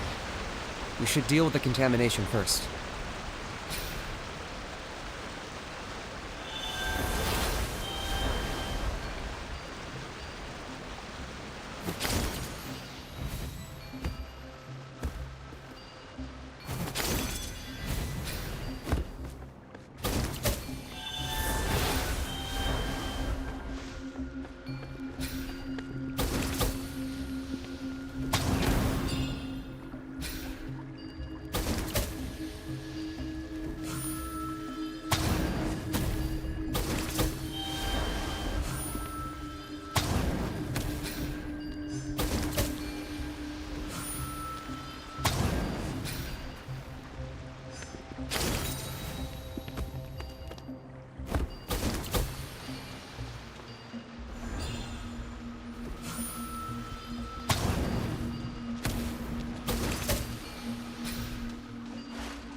There's the altar of the Sacred Flame.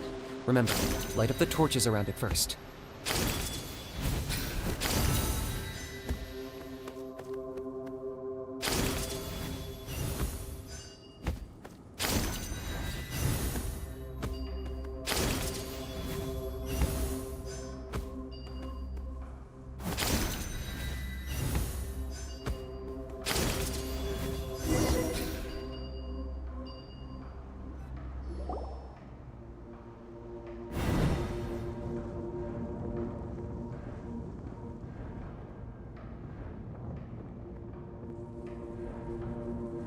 Woohoo! We've lit up the final altar!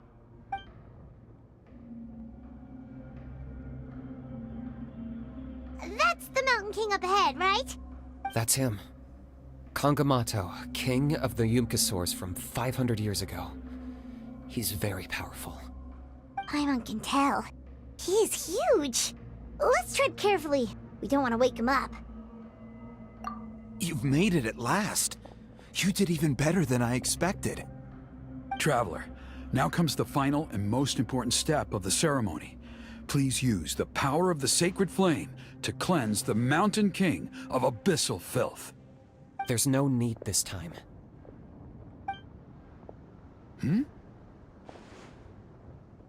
Such strong abyssal power.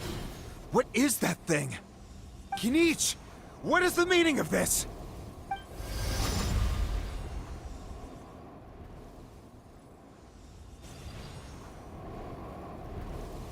Is that a beastly rift? Chief Wyna, Elder Trinidad, this is about to get a little dangerous. You should step back. What do you think you're doing? Solving the Mountain King issue. You mean by having him torn to pieces by rift hounds? No, stop! We can't let that happen! Foolish Locust! Ugh, can't you see? We're trying to shove your Locust King into the beastly rift!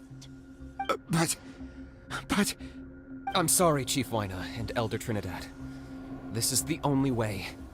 Can you promise me that no harm will come to the Mountain King?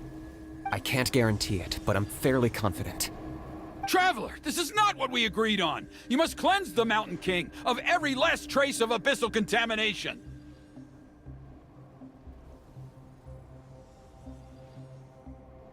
Okay, I see what this is. You've been in cahoots this whole time!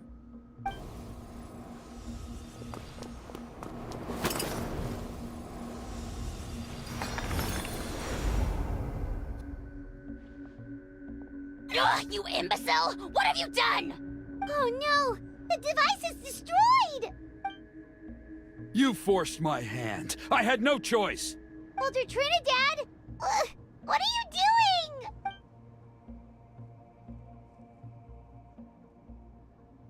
No! The Mountain King is waking up! He will cause even more casualties! Everyone, out! Now!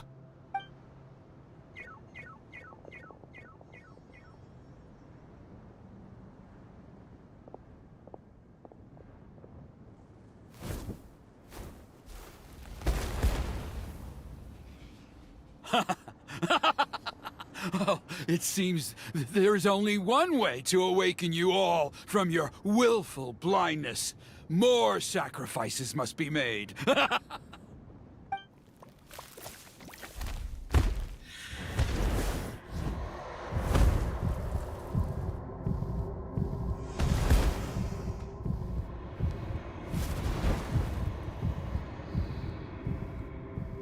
Take me, O Mountain King! Take me as your next sacrifice!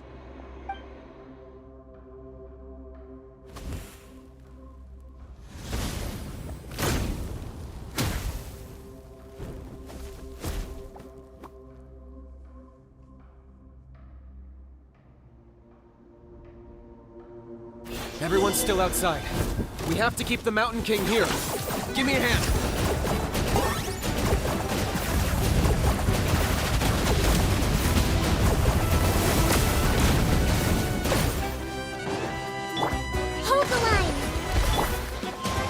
Watch out for the fruits he's spitting out.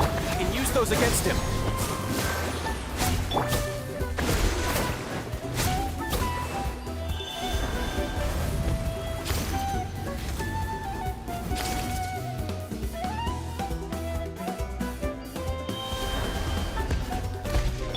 Locked up.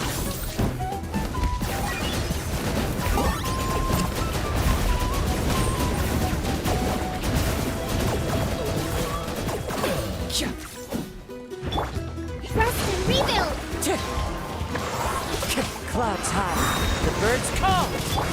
Spring forth! See?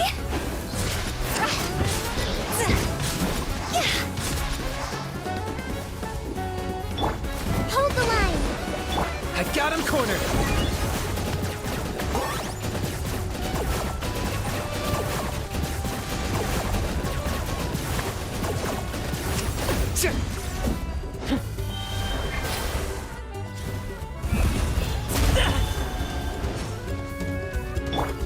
Allow me! Wind Strider!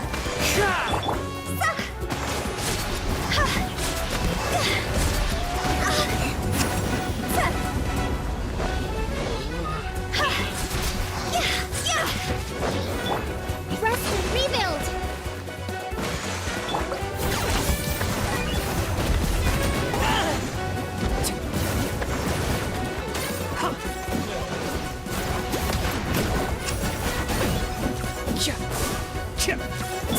As one with wind and cloud!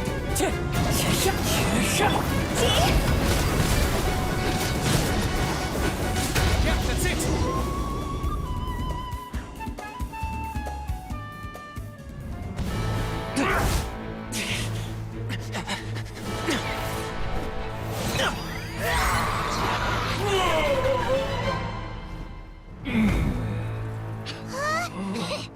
What do we do? We can't open the rift!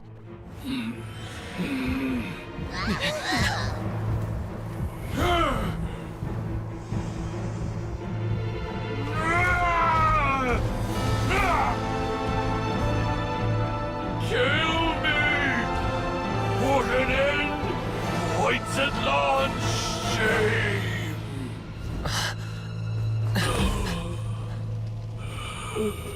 By past fuel and present flame, life marches ever on. Oh, Burkina, I must atone.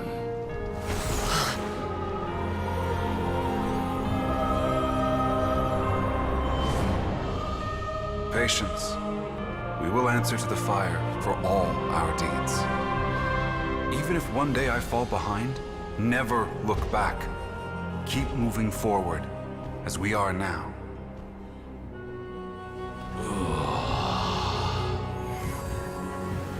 Live with your guilt and shame.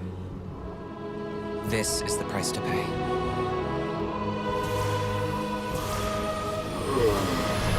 Heir to the Turnfire, please use my ruined vessel to train the heroes of the future. The will of Kangamato will march ever on, till the abyss is stamped out.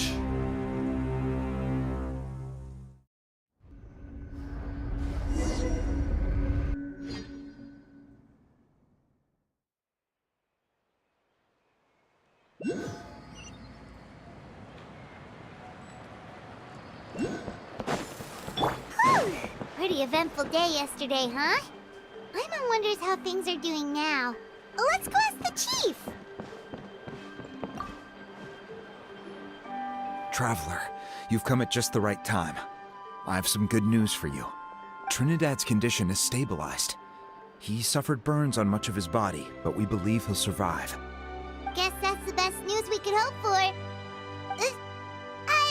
Paimon has to ask, is everyone in your tribe such a risk-taker? First Kinich, then Elder Trinidad? Is this the Scions of the Canopy's adventurous spirit in action? We're simply not afraid to charge ahead into the unknown. He's fine. Don't worry. He's gone to check on the Mountain King. Something most mysterious has happened. After the incident yesterday, a transparent shell has formed around the Mountain King's body. We don't understand the mechanism behind it, but the shell appears to insulate him against the influence of abyssal power. It is somewhat akin to a scab, in that it stops the abyssal energy within him from bleeding out, while also preventing further abyssal energy from seeping in and infecting him. We've never seen anything like it. The tribe's most senior elders believe it was caused when he was burned by the sacred flame, similar to the way burned wood becomes charcoal. I think their theory makes sense.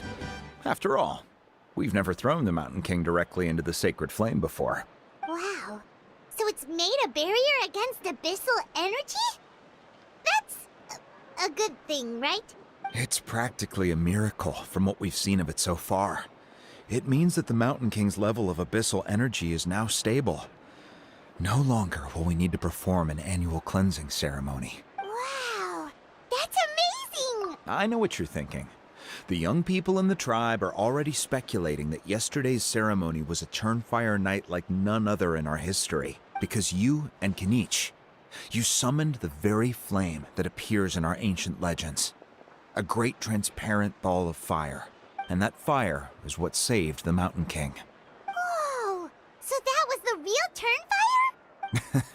I may be the chief of this tribe, but I've only ever known the Turnfire as a concept in our legends. I cannot answer that question. If anyone can answer it, I suspect it would be the bearer of the Malipo name. He is in the Mountain King's cave as we speak. Ah, so Kinich then. Why don't we go see how he's doing?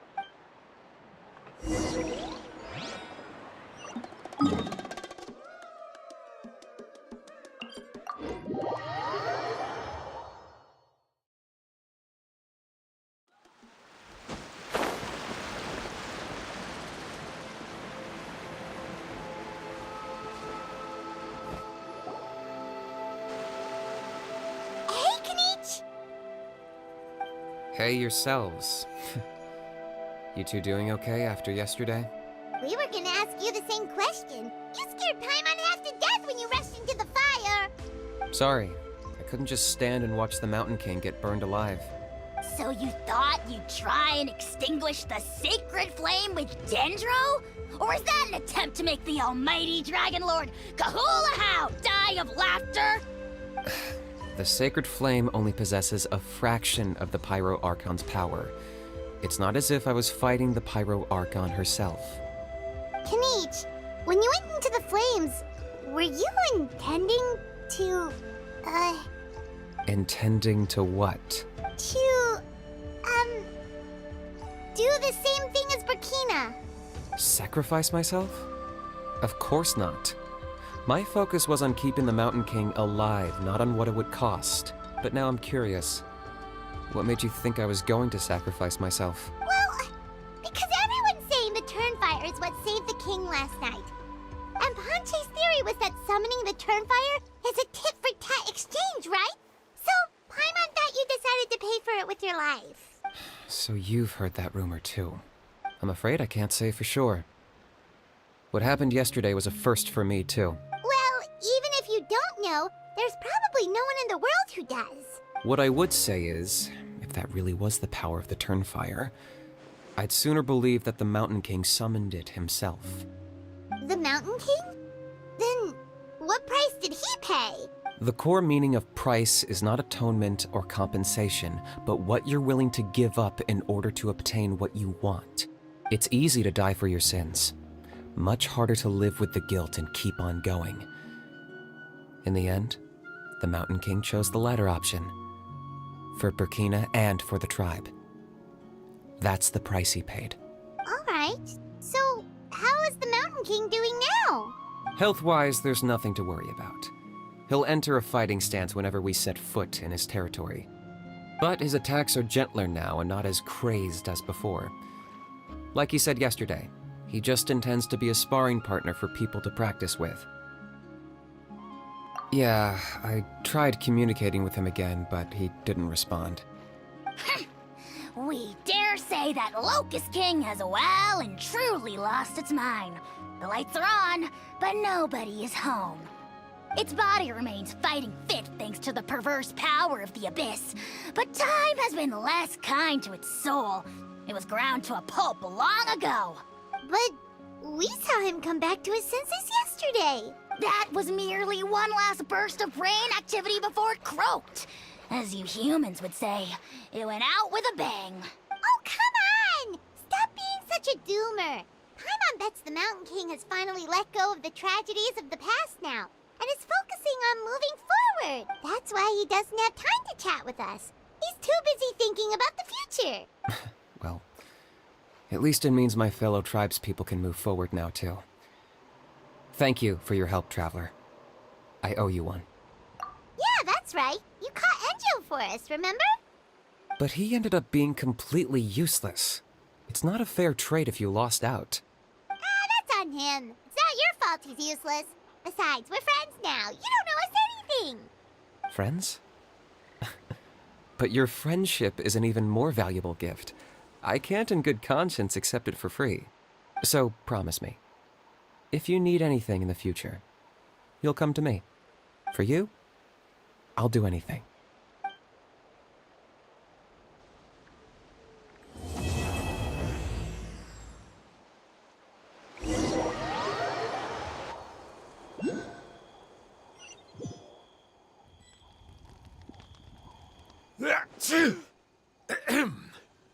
So, in the end, only poor little Huni got the sad ending? Yeah, everyone's happy except me. First Nana, then my dad. Why does everyone in my family have to suffer? Huni, it'll be okay. Your dad will get better soon. Toba, you're my friend, so I shouldn't say this to your face. But it was all the Mountain King's fault. Huh? Now hold your horses, kiddo. If you promise not to fight, Uncle Sanka will tell you a story. Okay, before you roll your eyes out of your skull, I promise you can trust me. I almost got my eyebrows burned off by the Turnfire after last time. That's why I came back, to make it up to you. All right, I'll just get to the point. Do you know what Uncle Sanka loves the most about your people? What? Your extreme sports. Huh? On my first day here, I got hit by someone falling out of the sky. I believe you call it bungee jumping? It's a dangerous sport, to be sure, but the courage it took to make the jump impressed the heck out of me. So, I introduced myself to the jumper, we made friends, and I even helped treat her wounds. Oh, such a nice friend. Of course. Anyway, the good times didn't last, because I got captured by a powerful foe, so we had to part ways for a while. In the hands of the enemy, I was scorned, scolded, and nearly given away as a gift. Oh, it was so humiliating. A horrible experience to look back on. Why does Uncle Sanka always have to suffer, I thought. So I feel your pain, Huni. I was in the same position. But in the end, I made it through, and I left all of those painful memories in the past. I even managed to reunite with my friend. The moral of the story is to look forward in life, right? Yeah, we've heard that one millions of times. Sorry, Uncle Sanka, but you're not cut out to be a teacher. Very smart, Huni, but not quite smart enough. What I'm trying to tell you is that after I reunited with my friend, I found her injuries were all healed, but she really missed her family. So, I thought you might like to see her too. She's right behind you. Turn around and see. Another trick about not turning back? I'm not falling for that one again. Huh?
Ready to rumble.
All right, amuse me.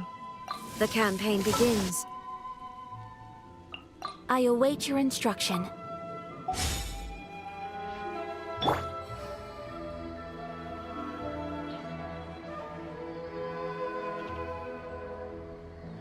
Talk to the Electro Archon.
Whirling snow!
Just what will we come across this time?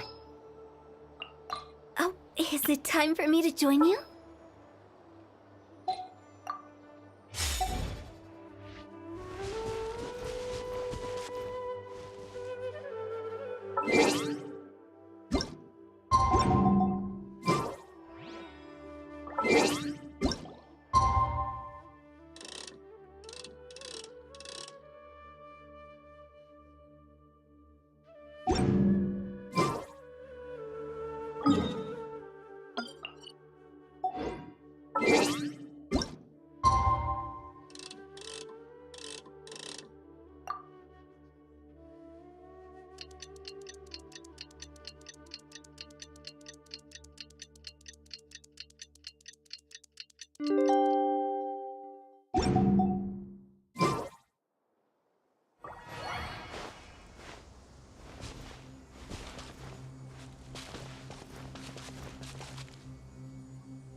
It's not about the money. It's about just give me the photo.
Well,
Ad Astra. Thank you for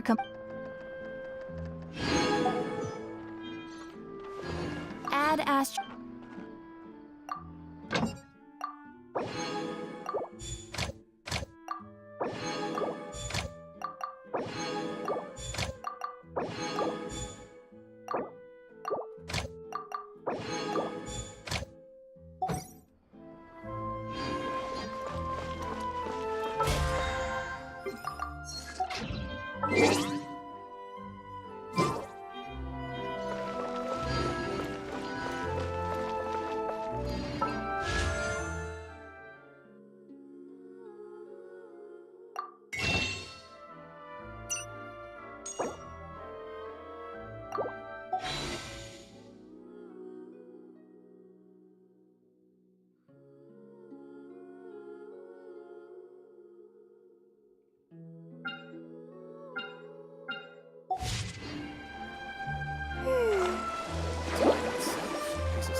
wind knows me.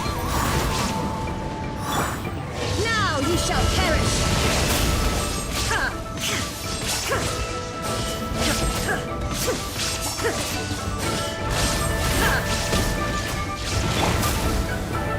One with nature.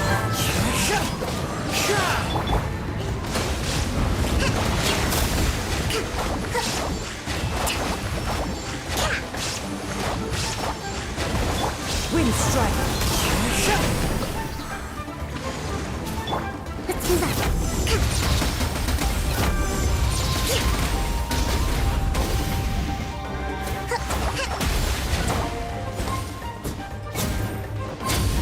Hold the line.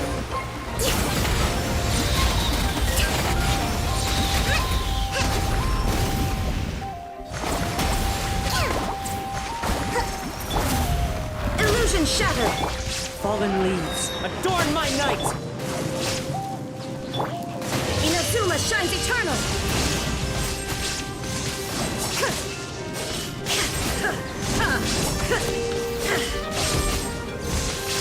There is no escape! Rest and rebuild.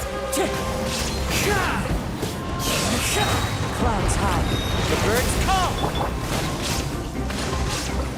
Torn, unwrap you.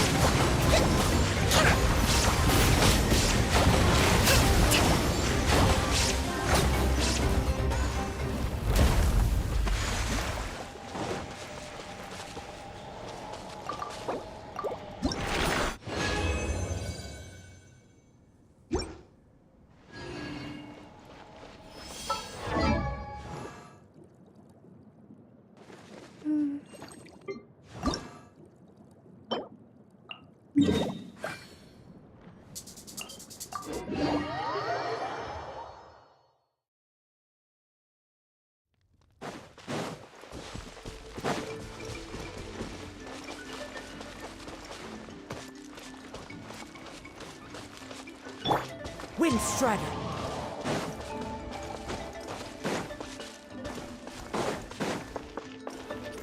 Leave me alone and don't make any Come on! Show me your Into the wind. then. Allow me.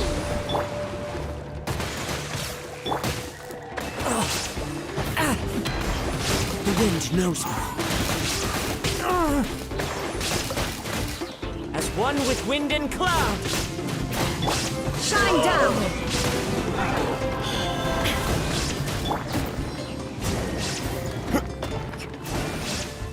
One with nature.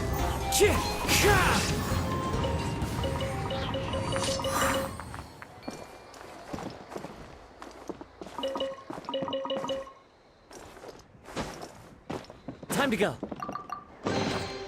Brings a smile to my face.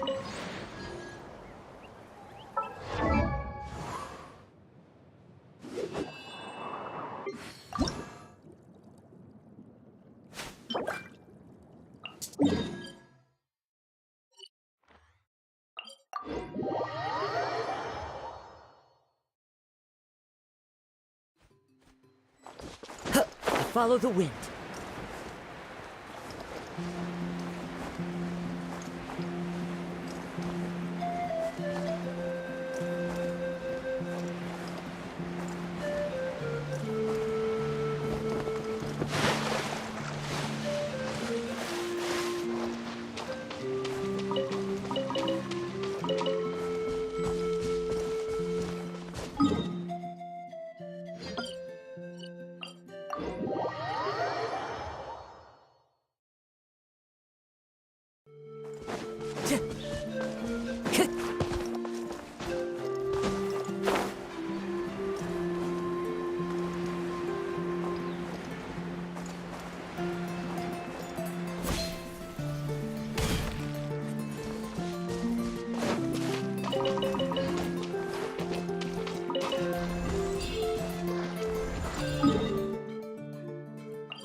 Well, since you asked so nicely.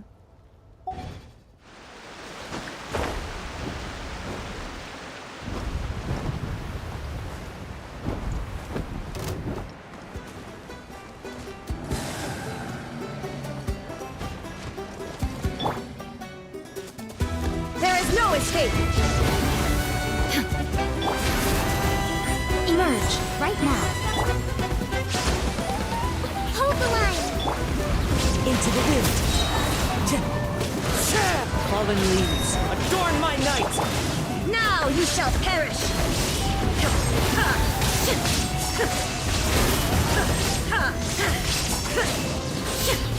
Shine down! Allow me! Right here. Right now. A sight to behold. Right here. Emerge. Let's move out.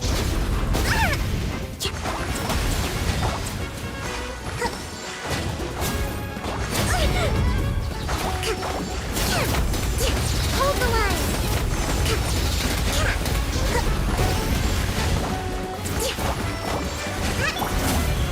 Right now. Right here. There is no escape!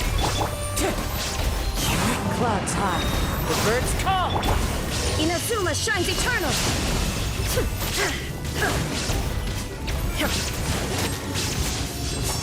Shine down! Burst and rebuild! Emerge. Right now. Right here. Fallen leaves, adorn my night! Nothing lasts forever.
escape!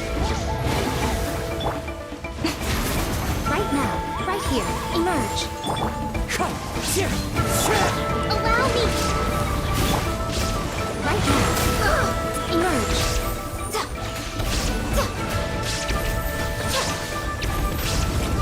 Right now, right here. Billowing surge!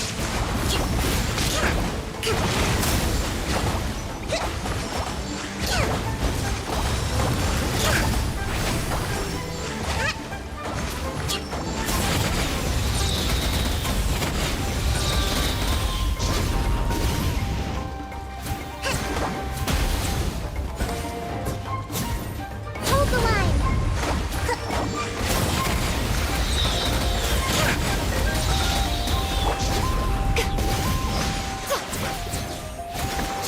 Right now, emerge. Right here. Clouds hide. The birds call. Rest and rebuild!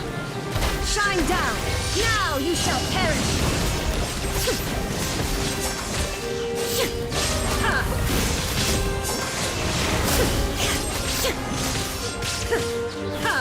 There is no escape.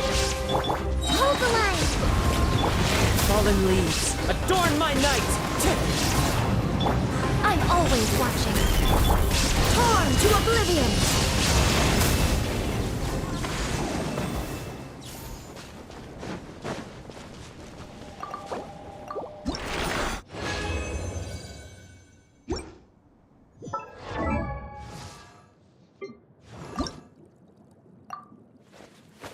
Woo! Whoa!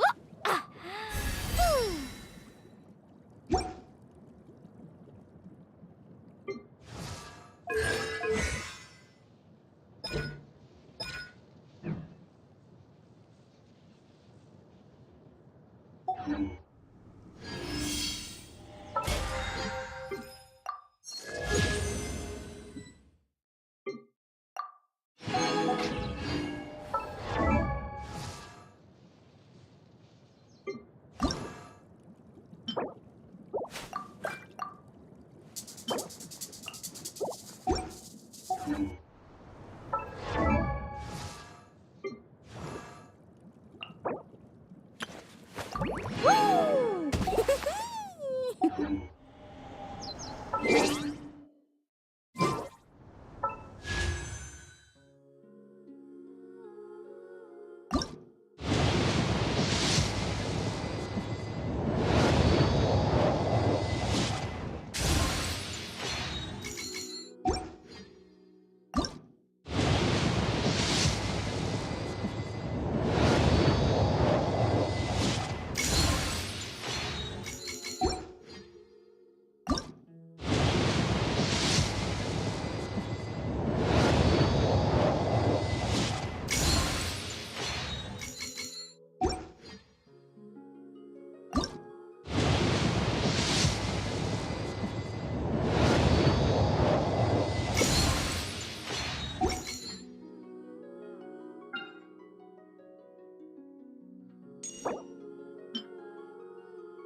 Ah.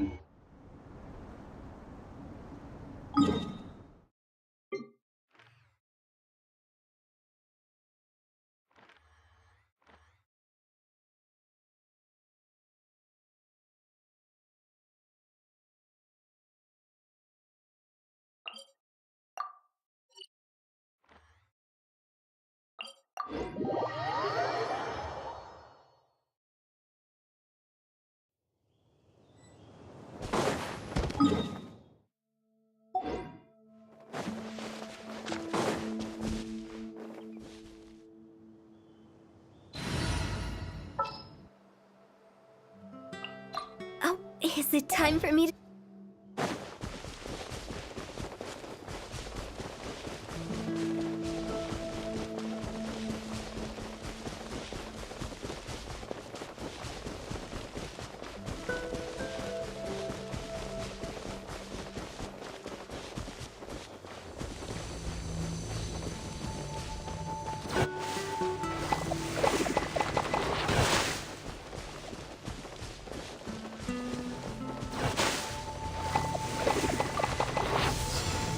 Illusion shattered! A fresh maneuver! Allow me!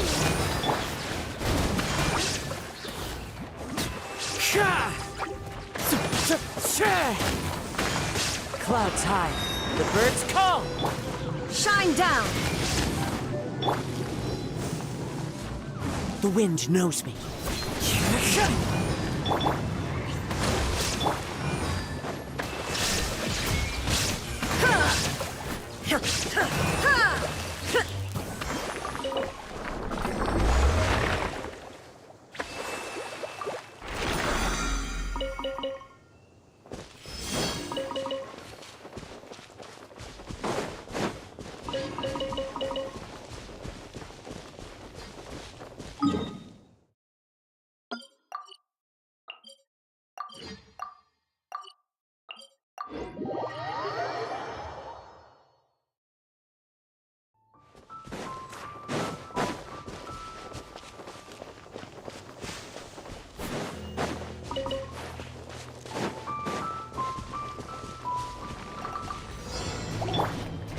Hold the line!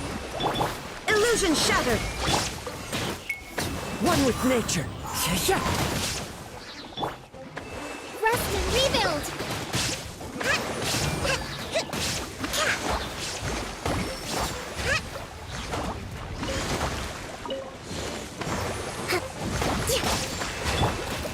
The wind knows me. As one with wind and cloud. Now you shall perish! There is no escape!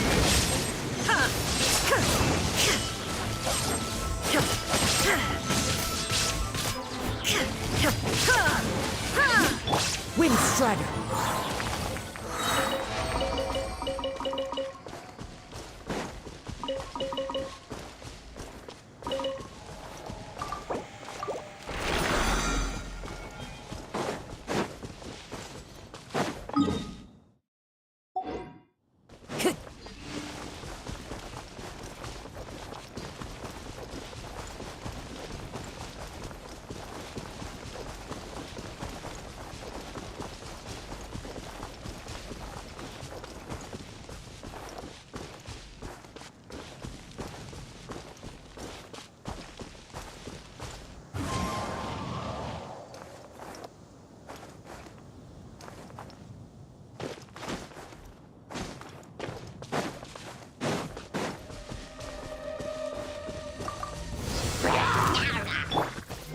Allow me! Into the wind.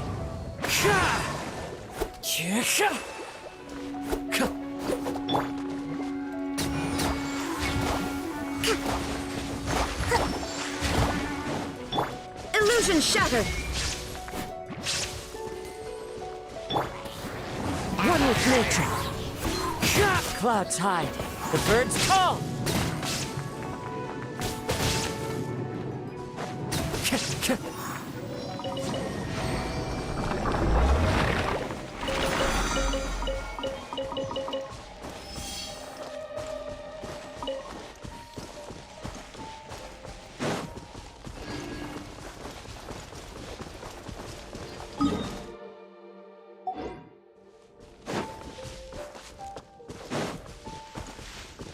Time to go.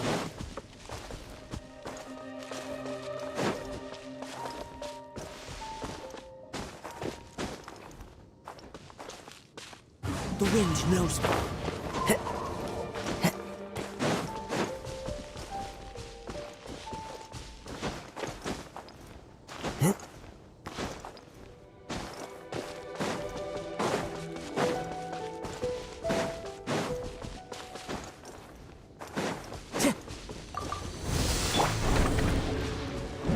Rest and rebuild! Shine down!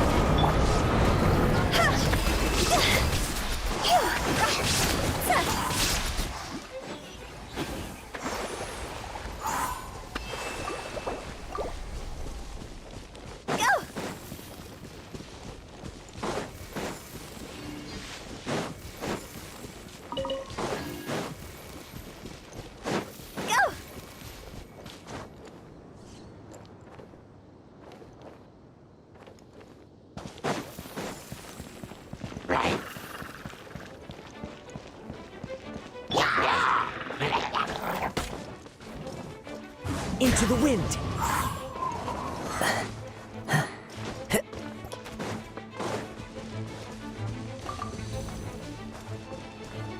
One with nature. Cross over!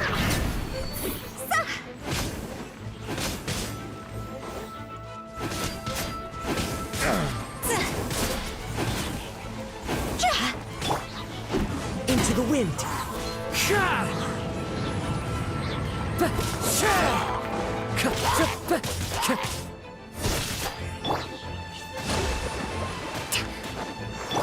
There is no escape! The wind knows me.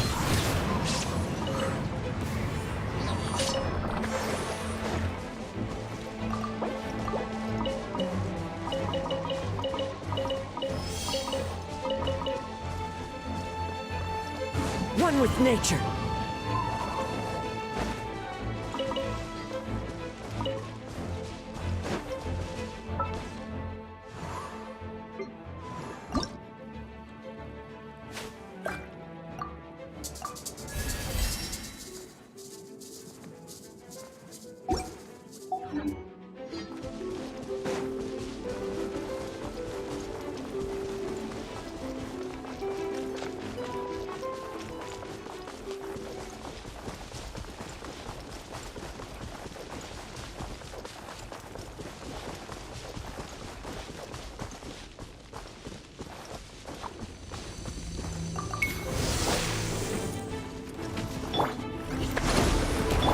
Shine down! The wind knows me.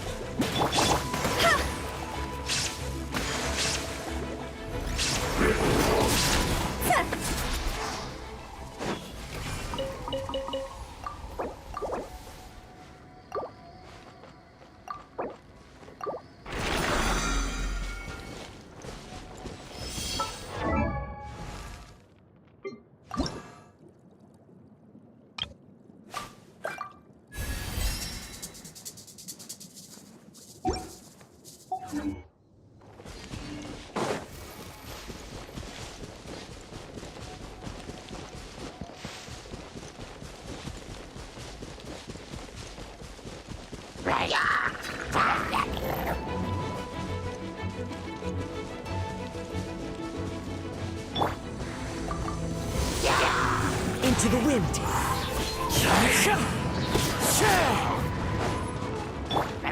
Inazuma shines eternal! There is no escape!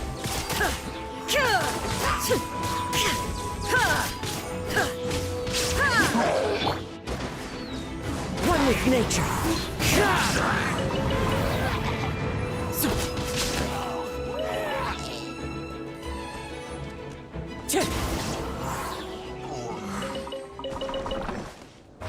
Time to go.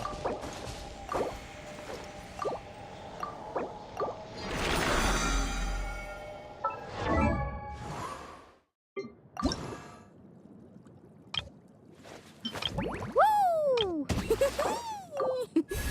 Whoa! Whoa! Ah. Whew.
Silly churl, Billy churl, silly bit.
Time to go.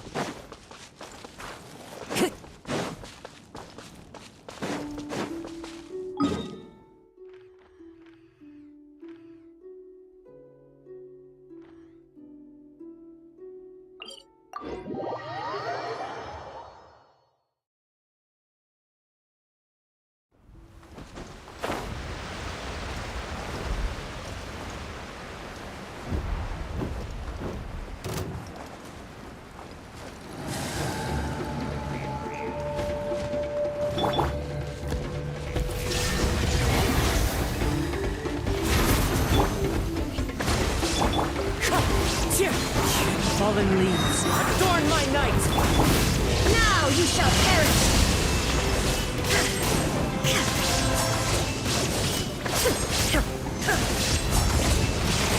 Illusion shattered! Wind strider! Time to go, as one with wind and cloud!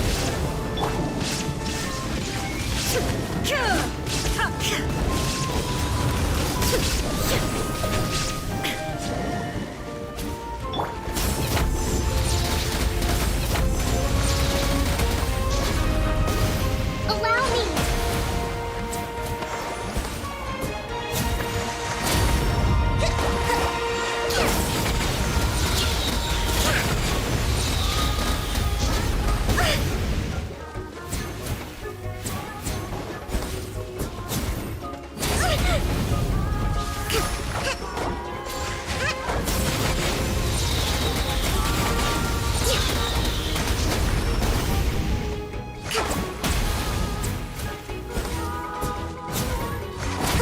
Fatigue is setting in.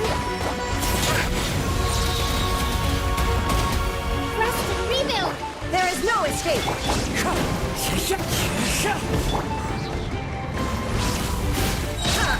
Inazuma shines eternal! Illusion shattered! Permanence of the deep.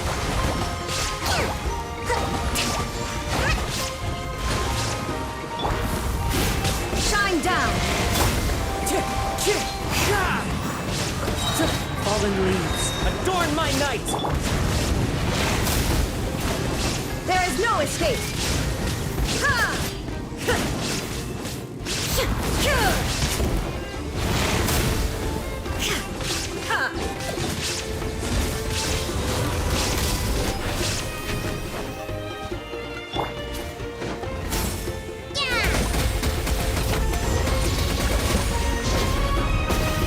Fight brings victory.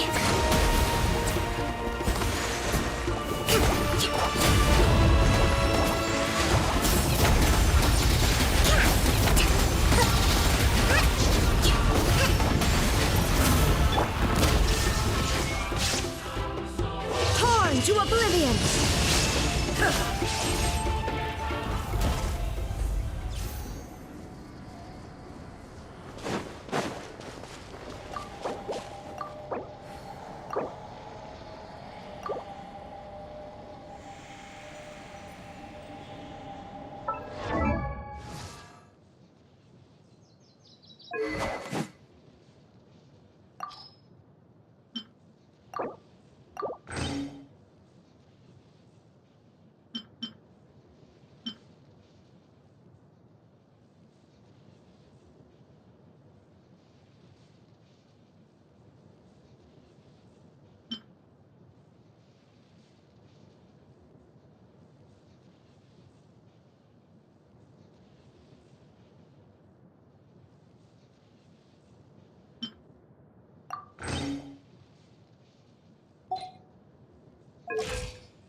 Allow me!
The world remains constant over the centuries, but human life is like the dew at dawn, or a bubble rising through water.